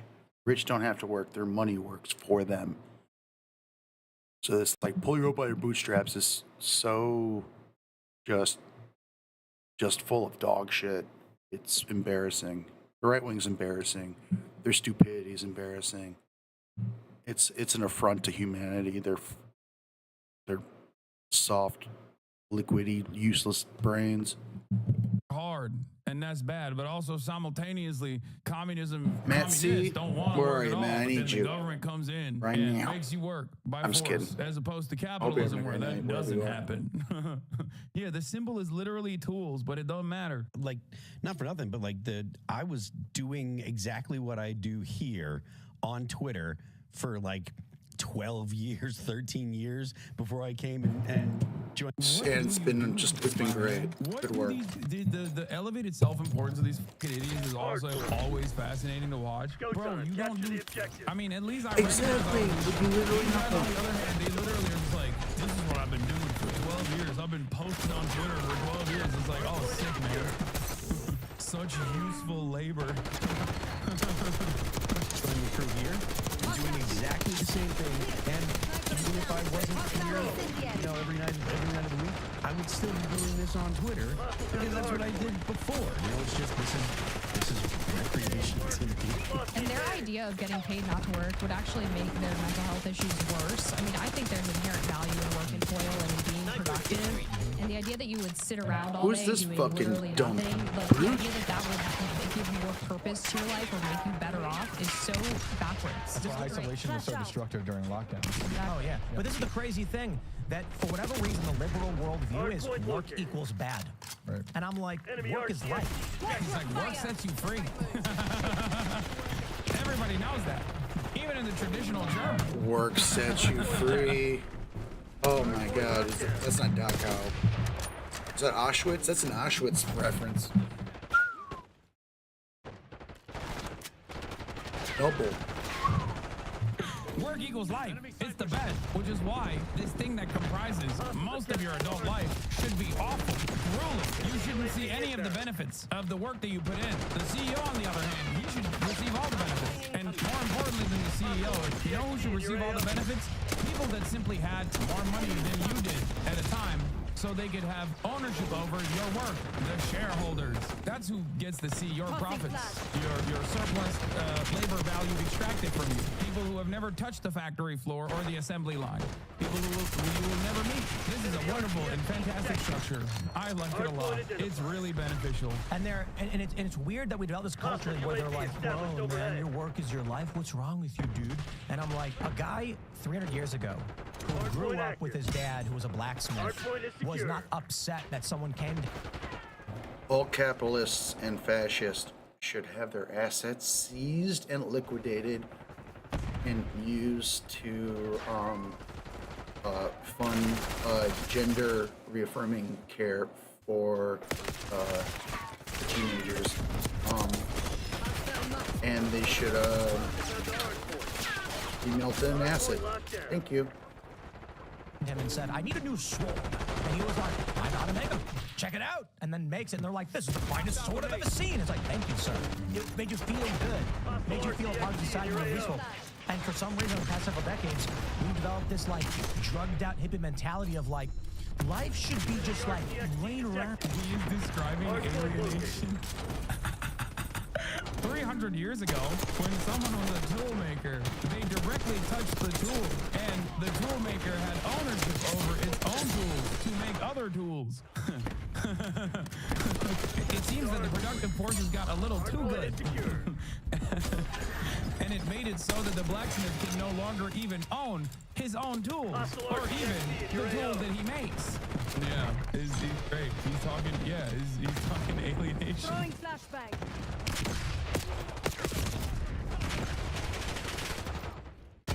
Legislation. In a democratic republic, the way that you fix problems and have open discussions. I think R.M. Brown is my favorite impression of Ben Shapiro. You do not say that it is a good thing that CEOs should live in fear of their lives because Bill Burr deems them morally inferior. Bill Burr's doing his blue-collar classroom. Target CEOs revealing the chilling manifesto of health insurance boss. Jury rejects D.A. Briggs' indictment of a man who persecuted protected submarines. Hero. Villain. Villain. Remember that, okay? Make sure everyone knows. Well, I think that's a reflection of that clown culture that we just talked about in the intro. It's a reflection of the horrible legacy and ruination of the criminal justice system by Alvin Bragg, and also a reflection of MSNBC that provides a platform for those extremist viewpoints. Look, if you are an employer, if you are a boss, if you are a teacher, if you are in charge of admissions anywhere in this country right now, check your employees, check your children, check the social media of anyone over which you have control of their employment, their education, their influence, to see if that they have participated. Weird. It kind of sounds like you want to do a cancel culture. It kind of sounds like you want people who are using their own personal social media accounts to talk about, potential thirsting to get fired from their jobs. Wasn't this just a year ago the thing that all of you were rallying against? Being like, and now, because we live in woke, apparently it's okay for employers to go through your social media history, and if they find one objectionable thing, like the 10,000 times I used to say the N-word, like a year ago, then apparently they can get you fired from your job. This is, again, a complete form of censorship. This is the Gestapo. This is, them trying to enact 1984 in real time. And by the way, in this case, totally different. Absolutely. If you find out that any of the people who you have control over the social media, that go through it right now, check their emails, go through their social media accounts. If any of them even say that this person is a little bit sexy, make sure you get them fired. In the online hailing of an alleged murderer, because that is sickening. And the whole point is, don't give it oxygen. Right? If you want to make jokes on your private time, fine, do whatever. I don't need to see people's private texts on a late night show. Weird. It kind of sounds like you want people to do that, though. Proclaiming to be funny. But what I do need to see is a celebration of life, of a man whose life was taken from us by a horrible murderer, no matter who he was. And I need to see there be some accountability in the media for those voices instead of providing oxygen. Celebration of life for the healthcare scene. The suspect in the killing of United Healthcare CEO struggled with deputies and shouted today while arriving for a court appearance in Pennsylvania. A day after he was arrested at a McDonald's and charged with murder, Luigi Nicholas Mangione emerged from a patrol car, spun toward reporters, and shouted something partly unintelligible, referring to an insult to the intelligence of the American people. You see the spin that's already happening, the attempt? Because I've seen it all over the media already. I was like, well, they're going to have to try to do everything they can to try and put on the brakes. Because, the world is just running wild with the story right now. People, again, are just getting way too money. It's out of control. It's reaching levels that they never thought. There is no bonk stick large enough to kind of, cool the jets on this one. So they've got to start adding things, right? Like, apparently he was not a good person. I've seen 10,000 stories pop up in the last 24 hours. There's a story that was talking about how his landlord was saying that because of his back injury, he was unable to have sexual contact. And then I was like, why does the landlord do that? Was the landlord trying to fuck him? Why did they interview the landlord and the landlord would have said something to that effect? Again, that seems weird. That's a strange thing. Well, that unintelligible statement that he was referring to, by the way, was not unintelligible. It was actually quite clear. He said that this was an insult to the intelligence of the American people. And again, as soon as he said it out loud, you could see how quickly the police were. Oh my God! Push him in! Wait! Watch out! You hold him! Don't make him look sexier! God damn it! He looks sexier! Get him in there! Hostiles have captured the hard point.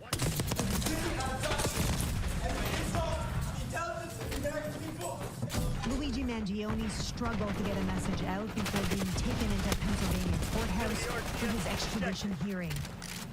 He came out calmer even as he was denied bail. Mangione is contesting an extradition order to send him to New York to face 5 charges, including second-degree murder for gutting down United Healthcare CEO Brian Thompson on a sidewalk in Midtown Manhattan. Mangione's lawyer said his client plans to plead not guilty to that and the weapons charges he's facing in Pennsylvania. I haven't seen any evidence that says that he's a shooter. The prosecutors disagreed. When he was arrested Monday at a McDonald's, he had a gun, a silencer, and a 3-page manifesto, criticizing the healthcare industry, writing these parasites had it coming. This image of an angry young man railing against the system is baffling to those who knew Mangione, an Ivy League graduate from a wealthy Baltimore family who was also the high school valedictorian. The class of 2016 has been coming up with new ideas and challenging the world around it. I can tell you that this is one of the last people you think will do something like this. You know, he was one of the nicest kids, most friendly kids that I had known at Gilman. Some hints of trouble. It doesn't tell us anything about being well educated. Well, you can see the narratives that have already been trying to push, right? He's Ivy League. He came from a privileged background. He was, you know, very successful in the areas of tech and stuff like that. He apparently had done a book review for a book by Theodore Kaczynski. They come out with a lot of different narratives, and they're trying to paint him in a lot of different lights. In the event that, you know, he turned out to be someone who had had his own horrifying experiences with the private insurance healthcare industry, and that seems to be what this is all pointing towards, including in his own words, including the fact that apparently he had you know, elderly relatives that had nightmares with the system. He himself may have had a back injury that resulted in nightmares with the system. It would point towards a couple things. One being that obviously there doesn't really sometimes matter if you come from a position of privilege in the United States. Even if you have a wealthy family, you could still be fucked over by the private health insurance companies and, you know, their predatory nature. That's one of the two. He could be a class traitor who went through a situation like that and it, you know, radicalized him. I think because we are, again, dealing with someone who the media is wholly unequipped to try and analyze. They want a very simple narrative. Can we put it in one of two directions? Was he a right-winger? Was he a left-winger? Is this a Antifa super soldier who had been recruited by reading the Communist Manifesto just one time, and that radicalized him into committing an act of violence, as, you know, the Tim Pools of the world are trying to paint it? Is it a right-wing extremist who, you know, had been going down the rabbit hole of far-right radicalization by watching a lot of different content? It seems like he was a consumer of right-wing, you know, channels. He retweeted Peter Thiel at one point. He watched Tucker. He listened to Joe Rogan, for example. You can point towards that. He made fun of Jordan Peterson. There's some of the manosphere things. There's, you know, the really weird rant about fleshlights and all that kind of stuff concerning birth rates in Japan. But I think less important at this point than, you know, his social media posts in their totality is absolutely what this has kind of demonstrated, which is a deep and profound disgust that Americans have with the private healthcare industry. And that is one that the media now is really trying to put the brakes on. Because, like, it's one thing that, like, you know, the thirsting and the unbelievable thirsting and the fact that it just keeps getting magnified every single day, it seems like. I mean, there's nothing really they can do about that outside of trying to post, like, the one frame photo where he looks like a little dangerous, because it's just like, look how angry he is. Look how deranged he's become. And this is your hero. This is your folk hero. In Mangioni's life, he stopped communicating with family about 6 months ago and was dealing with back issues. That he shared with a recent roommate in Hawaii. I knew he was going to have a surgery, so earlier this year I checked in with him. He confirmed that he had surgery, and he sent me the x-rays. It looked heinous, with giant screws going into his spine. These are the latest photos released of Mangione, including one moments before his arrest in Altoona, Pennsylvania. Maybe not the man his friends knew, but exactly who police were looking for. Just from what we saw in the media with photos, videos, we just didn't even think twice about it. We knew that was our guy. Mangione now has 2 weeks to contest his extradition, and a judge will decide if and when he'll be sent back to New York. And Chris, as this case is playing out, there's still signs Mangione is gaining public support. Absolutely. I mean, he's got a lot of defenders online. The McDonald's where he was arrested had to shut down their social media because they were flooded with bad reviews and accusations of snitching. And that's really put corporate America on high alert. Some threatening posters have been found right here in New York, including at the stock exchange, targeting other executives. In Chicago, a few businesses were hit by vandals, threatening their CEOs. Police and... That's wild. I didn't know about that. Fucking going after the McSnitch. Who's the McSnitch? Who would do this? Who would do such a thing? Colorado sent out a warning to businesses about similar threats, and that's prompted a few big companies like Blue Shield and CVS Health to take down information on their leadership. Counts, including the firearms charges. The tip-off from the employee is apparently crucial to the case, but the question remains if the worker will be able to cash in on the $60,000 reward after all. The rules are complicated, as they stipulate tipsters in with a chance of the FBI portion of the reward cannot nominate themselves. This means that the McDonald's worker will have to be put forward by an investigation agency, such as the Department of Defense or the FBI, which is then reviewed by the Interagency Committee. If approved, the suggestion is then passed on to the Secretary of State, who signs off on the final decision. If that's not tough enough, the full reward amount could also be in dispute, as payments amounts are based on factors from the value of the information provided, the level of threat, the severity of danger or injury to people or property, and the degree of the source's cooperation. As for the NYPD's 10K, the rewards program is granted through Crime Stoppers, where tipsters receive unique reference numbers. This number is crucial, as the tipster has to use it to call back or check the status of the investigation online before lodging a claim with the NYC Police Foundation and the Crime Stoppers Board of Directors, who ultimately decide whether to approve the tip and instruct the caller on how to receive it. So if the informant called 911 instead of Crime Stoppers, they might be unable to make the claim. Clean up your room. Can you imagine going through fucking ransom bureaucracy? Hello?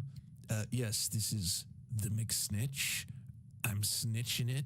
Oh, sorry, you got to be more clear. What do you mean by that? I'm the one who turned in Waluigi, you know, Mario's friend. I don't know how much more clear I can be about this. Like, and then you have to be able to be like, oh, okay, so what's your reference number? What number did you get when you originally called Crime Stoppers? Didn't call Crime Stoppers. Yeah, I was in a rush, but called 911. Oh, yeah. I mean, good for you. Bravo. You've done great work. You really helped out the NYPD. You helped them do their job. But yeah, unfortunately, that doesn't make you eligible for the reward money. Hey, you declared solidarity with the pro-Hamas students on campus. And now he is proclaiming that he is very happy that CEOs are walking around in fear for their lives. Okay, now, you do get some extra points for being a comedian in today's day and age, meaning that we will tend to give you some more leeway to say edgy things, because you're trying to be funny. It is not clear to me here that Bill Burr is attempting to be funny. This is just his actual political opinion. He's not saying anything funny or insightful here. Here is Bill Burr yesterday. What do you mean you get extra points? What, if you're racist? Do you have like a scorecard? Yeah, okay, well, you did call them, stuck-up bitches. That one's pretty cool. So you get a couple sexism points. And yeah, you did say that they're lazy. So that one's good. A little racism there. So you get points for that. Yeah, your edgy score is increasing. Explaining that he is perfectly fine with CEOs having to live with full-time security because they fear they might be shot, because after all, they're murderers too. I don't believe that Bill Burr holds the same standard for comedians. There's an argument that's been made by the left. It is a crap argument when made about comedians, and it's a crap argument when made about CEOs. The argument goes something like this on the left.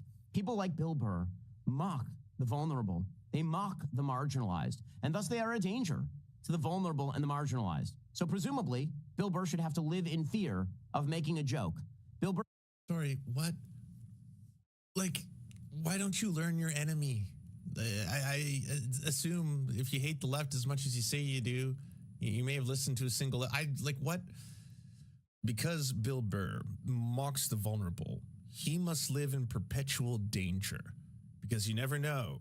You never know when Waluigi's around the corner, and then you get gat. So be careful, Bill. Be careful before you make your jokes. Your jokes hurt. They're swords. They sting. And it's like, okay, well, I think what he's trying to refer to is the fact that most leftists will say, you know how comedians today, they happen to be like the biggest snowflakes in entertainment. I don't know what happened, okay? Back in the day, they were transformative. They were the truth tellers. They were brave as fucking... Lenny Bruce, for example, is an example of someone who in like 1961 was arrested twice for trying to tell jokes in comedy clubs, because his belief was, if I don't have the ability to tell jokes and I get arrested for indecency, when I do, I won't be able to question the powerful and they will have power over me. The same thing happened to George Carlin Carlin, who had an entire routine based around the 7 words you couldn't say on television. And one time he did get arrested for, again, using those words in a comedy setup special. There's a number of black comedians who'd use their platforms, for example, to talk about all of the systemic oppression and injustices that they had faced in their community in the most hilarious fucking ways. I highly recommend anyone who isn't caught up on like, the Def Jam comedy DVDs and collections to start going through those and then, we'll listen to the catalog. But in the same way you can hear conscious hip hop artists, talk about issues like that, you too could find it in comedians. There was bravery in that. And now we've come to a point where all of these fucking Andrew Schultz, Joe Rogan motherfuckers are multimillionaires with huge platforms, their own fucking shows, podcasts, media empires, and they just sit there complaining all day about how they can't say anything to everyone on their own shows. I mean, you can't really say things anymore, I said out loud for millions of dollars, or they'll cancel you. The woke will come, you can't say anything anymore. Yeah. Hey, what, are you triggered? Are you triggered, huh? Libs, because I'm a comedian, can't even tell jokes anymore. Like, it sucks. It's brutal. It's sad to watch. I'm a huge fan of comedy. I'm a huge fan of like the history of comedy, and I find it really depressing that comedians became the snowflakes. It seems like every comedian these days too. It's like, cancel culture is out of control. I'm unable to say what I need to say as I'm on my 14th fucking transphobic Netflix special for, the $60 million. Yeah. It's like people who make up 0.7% of the population, but like 80% of stand-up comedy routines these days, where all they do is, yes, punch down. It's all they're doing is punching down. I mean, Ricky Gervais, he thinks he's like sophisticated in how he punches down. I've watched his specials. He spends half the time being like, just so you all know, I understand the terms. I know what dead naming is. All right. I understand these terms. I understand why they can be harmful, but it's hard.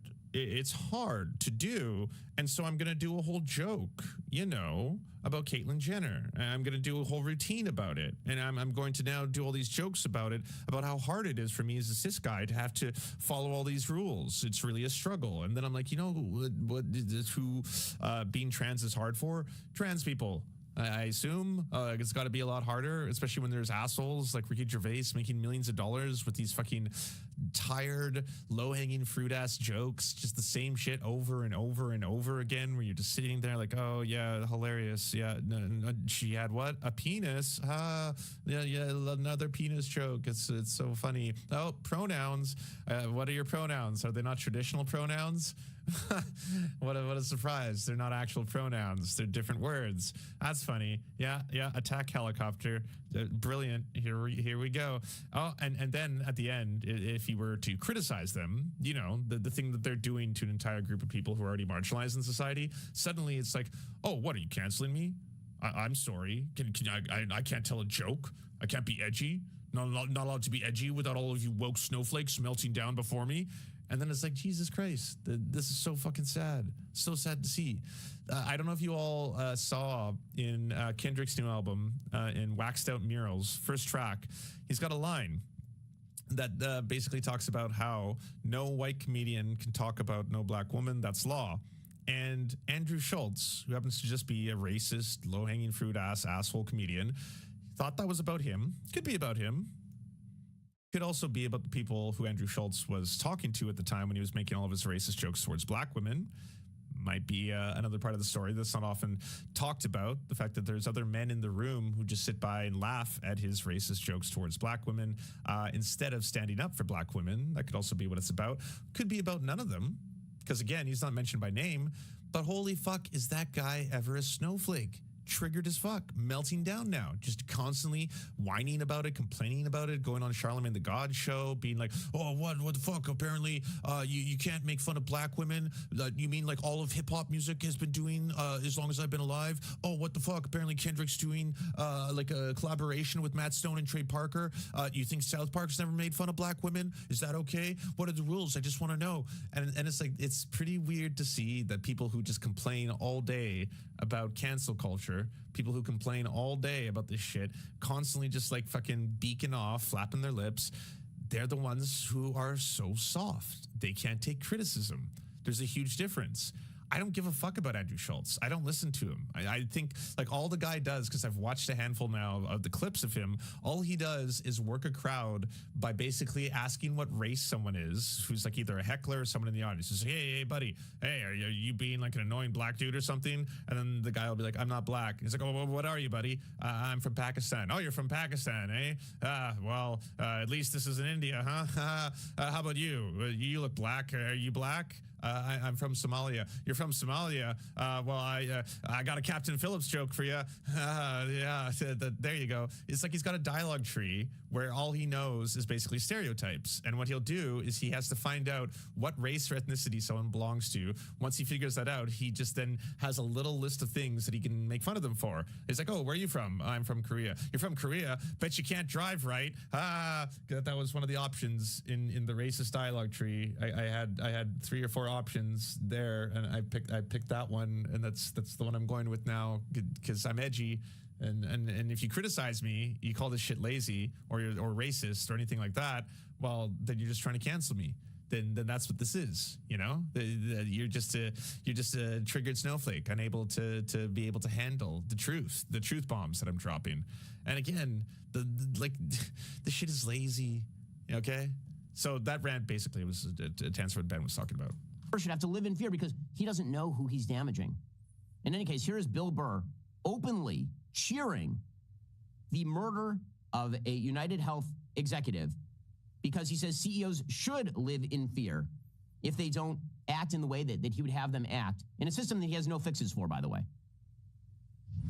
You know what's annoying me about this kid who killed this CEO is none of these news programs are talking about the incredible lack of empathy from the general public about this because of how these insurance companies treat people when they're at their most vulnerable, after we've all given them our money every month and now we finally need you and all you do is deny us.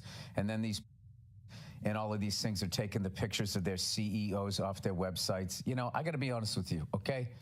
I love that the CEOs are afraid right now. You should be. By and large, you're all a bunch of selfish, greedy pieces of shit, and a lot of you are mass murderers. You just don't pull the trigger. That's why it looks clean. That's why these people look, oh my God, oh, he was just, you know, walking into a hotel. It's like, okay, well, what was his job? What did he do? What was the results of it? Okay, Bill Burr is and a piece of. Okay, well, what he is saying here is. Did you say he's awesome and a major hit? It was hard to tell. They cut him out, but it sounds like that's what Ben was saying. He's awesome and he's a major hit. That's what I'm going with. Truly evil. He's truly evil. He's saying you should live in fear if you're the CEO of a company and that company does things that Bill Burr deems to be bad things. Now, so I mean, by definition, denying 32% of all the claims to their clients, who again, these are their clients, so people who had been paying monthly amounts of money every single month. Think of it like a rent almost to have health insurance, or their employer was doing the same. Their employer was paying the company on their behalf, and certainly a percentage of that is going to obviously affect their income, how much they're paid by their employer.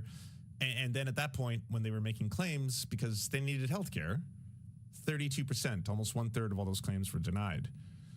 I don't know what percentage of people that could have resulted in dying. I don't know what percentage of people that resulted in becoming far more sick or going bankrupt, which again would be a profoundly strange thing to have happen when you do in fact have health insurance, right? I have coverage. I shouldn't be going bankrupt right now. Yeah, unfortunately, it's been denied, unfortunately. But we will just be sending you a bill, and you can probably, we have a payment plan as well. There's that. So the company became the 8th largest corporation in the world. I assume that wasn't through charity. That wasn't through goodwill, not through happy times. Also, the dude was a massive piece of shit, even if you take all of that away. Even if you're like, well, he actually worked for the Happy Puppy Corporation. All they do all day is just make sure that puppies are happy. That's their mandate. That's their business plan. They don't make a lot of money, but that's what he did. He was the CEO of the Happy Puppy Company. But he, unfortunately, was also an asshole outside of the actual business dealings. The fact that he had been sued by the Firefighters Pension Fund for, potentially insider trading, knowing when to sell his stock specifically before an investigation was about to befall the company with, again, insider information before doing that. That again fucks over everyone else in the corporation as well, and the other shareholders, things I thought that Ben Shapiro might be angry about. Apparently he was just a bad dude. Now, do bad dudes deserve to be shot on the street? No, I'm not here to say murder is the solution to our problems. Again, not here to say that we should all become bat people, Batmen, Batwomen, even non-binary bat people. The situation calls for it. It's not that. It's that I just don't have any fucks left to give for the worst human beings on the planet. That's about it. What happened to Dennis Prager? I don't know if anyone knows this, but like 3 weeks ago, he took a really bad spill, and then all of a sudden, you just stopped hearing about it. And like people on the internet now are like, is he dead? I don't think he's dead, but apparently he was like clinging on to life for a little while. And, it's one of those situations very similar to this one, where it's like, if it turns out tomorrow that Dennis Prager died, I'm not going to be sad. I'm not going to be like, well, thoughts and prayers. It's, a time like this where we all have to band together, and obviously condolences to the family. No, this is a man who, again, has just dedicated his entire life to vilifying minorities, to making children feel unsafe and more terrified and scared simply for existing. Profound evil human being. And again, this is what they try to do. They try to get you to have empathy for the worst human beings on the planet. Meanwhile, the same people are the ones who are completely fine. Like, how many politicians have you seen who on one end right now are like, it's absolutely revolting and a sign of sickness in our society that people are not only celebrating the death of this CEO, but they're turning the person who shot him into some kind of a hero. Have you ever done the game where you do that and then look what they've been saying about Palestinian children?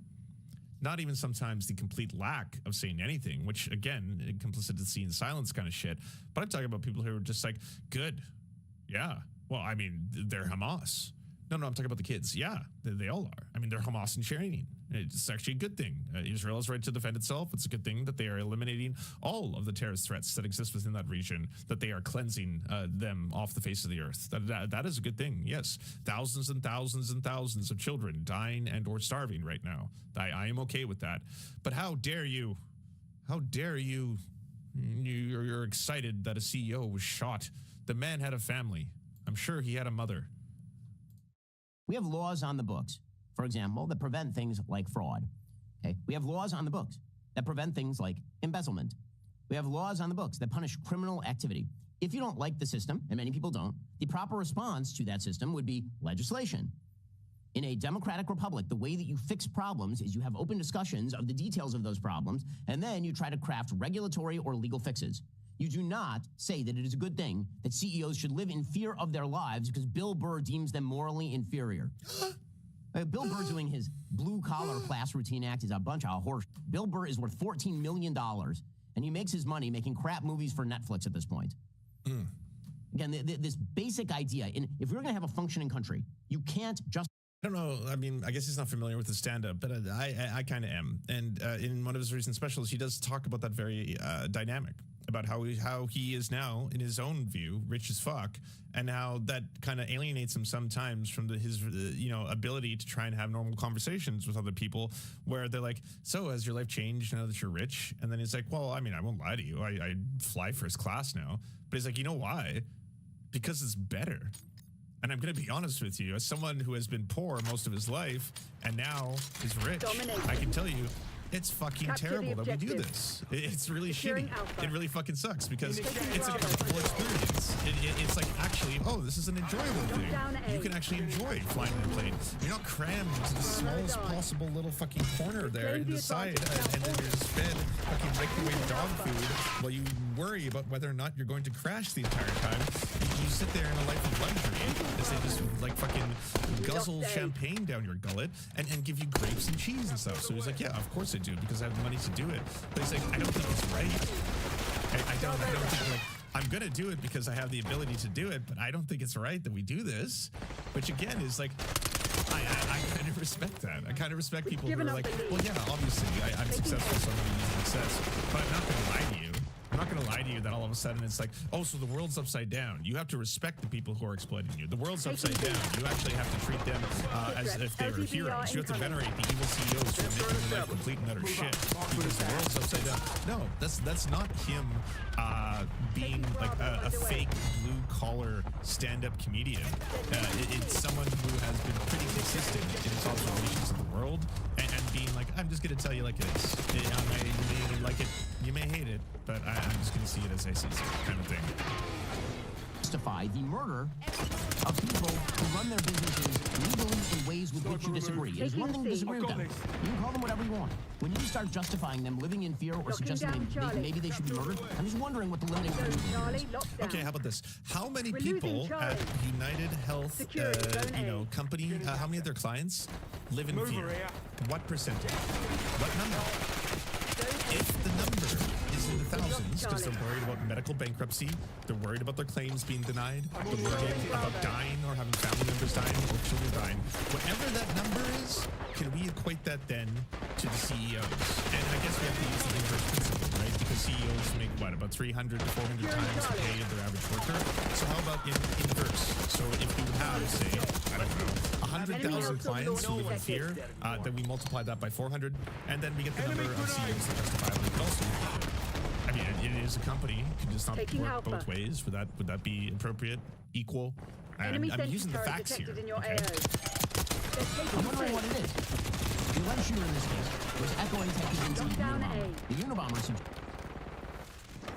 we're losing Charlie. Maybe you should be murdered. Externalities to the oil industry. Hostile LDBR just detected. Why not? So maybe this kind of stuff. It is also Jimmy Kimmel. So Jimmy Kimmel last night decided that he would do an entire segment celebrating the good looks of the alleged shooter. Do they all get the same notes? Do they all get the same, like, because I can tell you so many words and then you can leftist media. No, I don't get an email in the morning that was like, Lance, today's talking points. First, Big Daddy Hassan will be speaking about the following things. If you want to enjoy the sweet milk of these letters, you should be talking about these same talking points. Here are the following videos that you should criticize. Here are the clips you should talk about. It's often like, I'll look over and I'll see the Majority Report found some really funny clip with Dave Rubin, and then I'll be like, oh shit, I gotta see that shit, and then I watch that clip. It's not as if we have all these same exact moments queued up, kind of shit.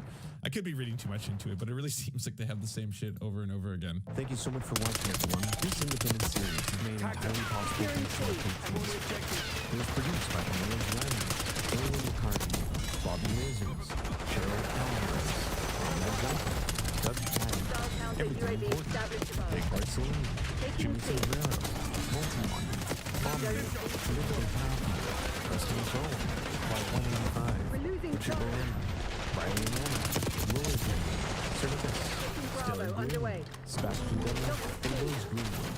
Not to mention all the other patrons who now see on screen. We couldn't have done this show without you. If you can help support the show, please check out patreon.com/reserves to unlock bonus episodes as well as get the content before anyone else.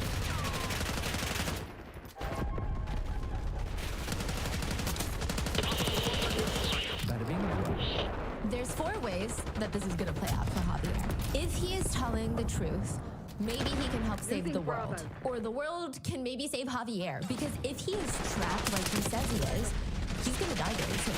If he's not telling the truth, he will either make a lot of money or he will get caught and shamed. These are the only options left for him now.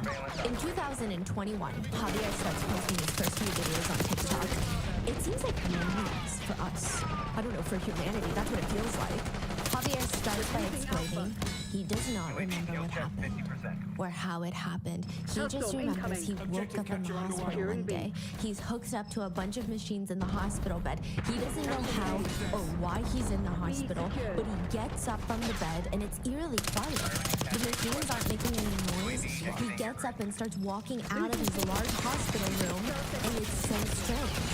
Hello? There's nobody in the hallway. There's not a single nurse. I mean, hospitals are one of the few places that, regardless of the time of day, there's activity. He walks down the long corridor. He's peering into each room that he passes that have all these hospital beds, all these machines, expecting fellow sick patients or people crying, coughing, machines beeping. Nothing. It's dead silent. He starts getting freaked out because what do you mean nothing and nobody is at this hospital? How is he completely alone? How is he even in the hospital to begin with? How the hell is that possible? He runs out the hospital, same thing. Streets are empty. There's not a single person in any of the businesses that are nearby. There's cars parked. Nobody's in them. They're cold. If he touches the hood, they're ice cold. They haven't been on or running in a very long time. What the hell is happening? He manages to get his phone. He takes a video and he posts it online. He writes in the TikTok, I woke up in a hospital. Humanity has gone extinct. There is no one in the shopping centers. The date today is February 13th, 2027. What? From there, Javier starts posting TikToks of all these empty streets. Every time he's walking around in a public place, it's completely empty. You don't see a single person. You don't even see a shadow of a person. The stores that he's walking through are completely empty. He posts empty hospitals, airports. He even goes to a police station that's completely empty, finds the keys to one of the squad cars, gets inside. I mean, of course, netizens are going crazy with these viral TikToks. They're pretty skeptical, honestly. Some are enjoying it for what it is, which is entertainment. But others think that he's playing tricks, right? Maybe he filmed this during the pandemic, and he's just now posting them, like, a year later. Or perhaps he goes to all these places super early in the morning to film before the city wakes up. So yeah, I mean, obviously nobody's there, which leads Javier to leaving these secret packages in tourist-heavy spots. He's trying to prove, because he's like, I read your comments. I'm from 2027 and nobody is here. In order to prove it to you, I will leave a package somewhere very secretive. He goes to a tourist-heavy spot, leaves a package, nobody's there. Fellow netizens will go to the same spot, it's filled with people, and the package is there. Wait, I don't get it. If he's from 2027 and he leaves a package, how would he find it in 2021 or 2022? Yeah, nobody knows. That doesn't make sense. The timeline is not adding up, right? The timeline isn't making any sense, yes, but Javier is like, for some reason, it's happening. Other things Javier has done to try and convince the internet that he's from the future is going out during the night to show that he's not just out during the early morning hours. He also has gone to highly secured locations, historic landmarks, hospitals, airport backrooms, stadiums, medical labs, usually places that a random person cannot just walk through for fun or for filming or just to take a look around. He's even walked into a Mercedes dealership, taken a key, and just driven off. I mean, evidently, Mercedes cars run so well that even after sitting there for years, they're still drivable. The videos are entertaining due to the mere fact that it is weird and strange and eerie to see just so many public places be so empty. However, there's probably an easy explanation to how Javier is filming these TikToks.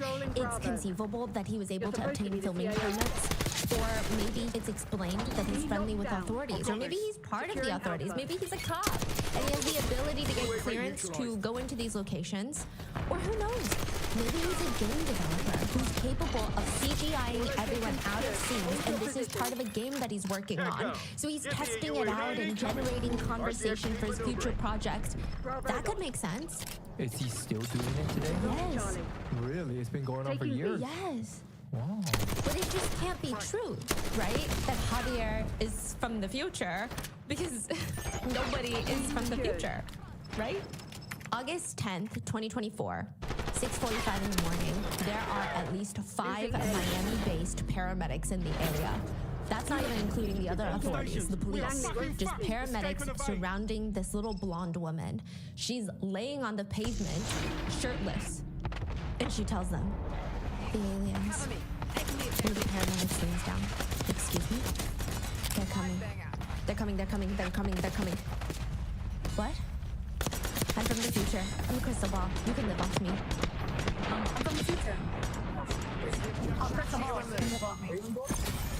Later, they ask her, "Do you know what happened? Do you remember what happened?" And she responds, "Yeah, I died."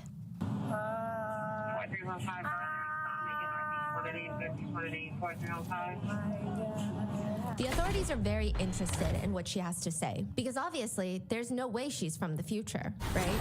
I mean, how does one die and come back to life like that? But more importantly, just a block away from where she was claiming that the aliens are coming, there are 2 people who have been killed and they're not coming back.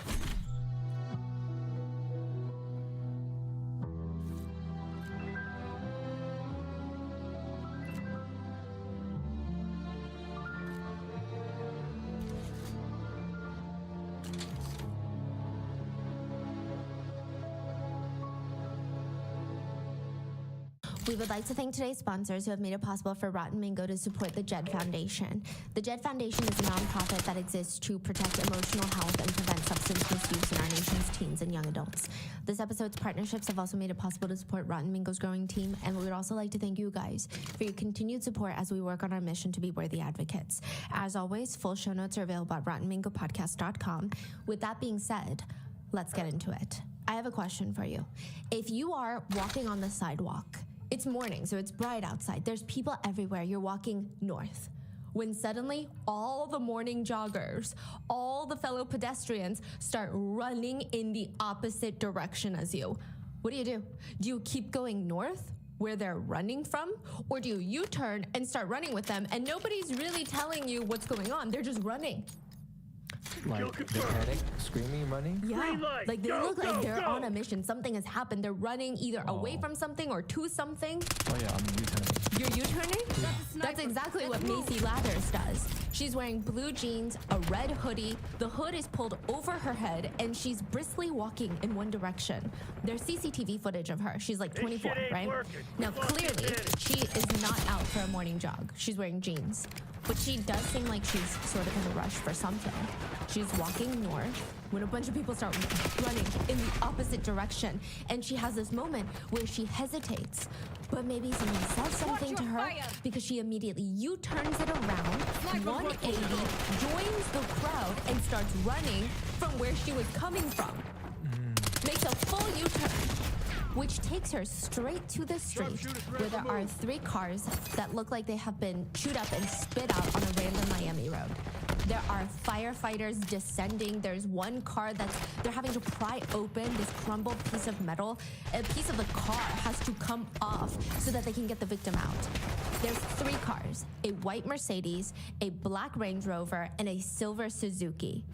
It appears that the white Mercedes ran the red lights going 80 on a 30 road, slammed into the black Range Rover. The black Range Rover and the white Mercedes then both slammed into the silver Suzuki.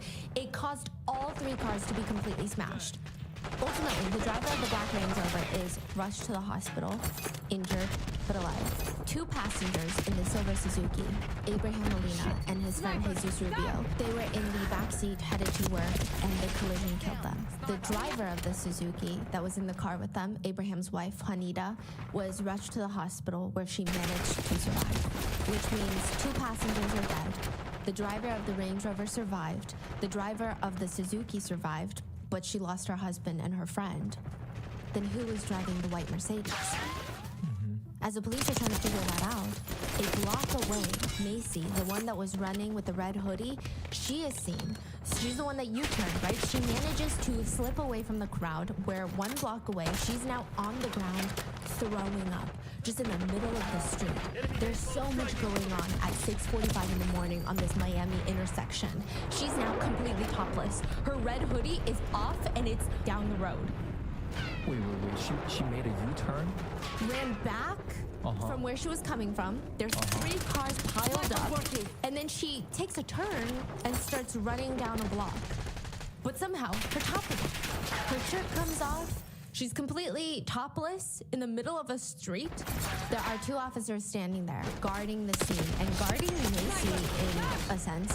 It appears like they're trying to get her up, but it's not working very well. I mean, the whole thing is difficult. She's kind of slugging around on the pavement. There's a whole group of construction workers watching the whole thing unfold. Some of them are filming, which is alarming considering she's topless. But nevertheless, there's this big wet patch on her pants. evidently she peed herself. And eventually, the officers give up on trying to get her up. They're confused on what's going on. There's a female officer on site who looks like she's thinking through if this career path is even worth it. And in the perfect timing, Macy is on the pavement screaming, "Ah!"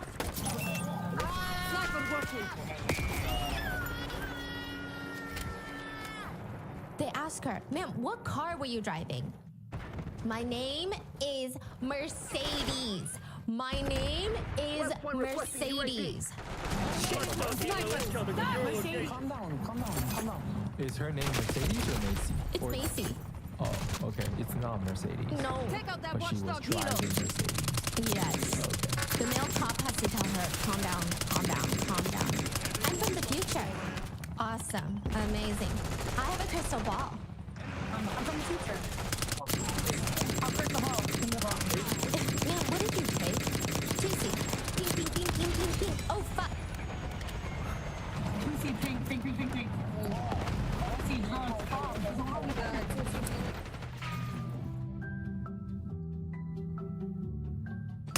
You know those cute PowerPoint videos that your phone makes with the old photos that you come across every few months? I get the cutest little videos of my nieces when they were like 1 year old and they started crying and I started crying. It's beautiful. I love going through those. And I'm sure all parents can relate. Or like they do the pet friends, you know, they always have those. And I realized that I don't go back enough and look at them enough. And that's why I realized that this is the perfect gift to get anybody in your life, especially parents. My sister takes hundreds of photos of my little nieces, and I don't know if they ever go back and look at them. And then I got them Aura frames. They now appreciate all of those moments just randomly throughout the day, every day. Aura frames is the world's smartest digital picture frame. It's an easy and beautiful solution to instantly frame photos and videos from your phone. It's incredibly easy to set up. All you need is the Aura Frame and free app, Wi-Fi, and you automatically get free unlimited storage, meaning you can upload photos from your phone to your Aura Frame. But you can also have your family or friends or whoever you invite to also share photos and videos that will instantly appear on your Aura Frame wherever they are in the world. I think this is so beautiful for long-distance friendships, relationships, or if your kid is going to college, this is kind of perfect. No memory card required. Aura Frames is a fantastic option for the holidays as well because you can personalize and preload an Aura Frame, and the person receiving it has the option to make it their own, keep it how it is, or invite you or your other loved ones to continue updating it. Plus, once you buy the Aura Frame, there is no membership required to use it, no strings attached. We actually have an Aura Frame upstairs where it's connected with my sister. So when she takes pictures of the girls, it'll come into our Aura Frame as well, so we can see it if we're not always with them, and it just lights up your day.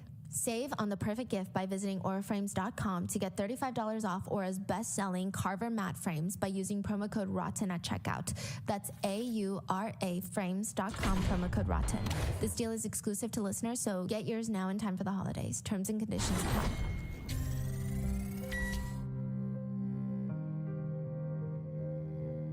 In Colombia, there is a woman, not many people know her real name. They just call her the Queen of Tusi. She is the head of this organization called La Empresa, which translates to the enterprise. They run the Tusi trafficking ring in that region, and it's a fully fledged corporation, if you will, with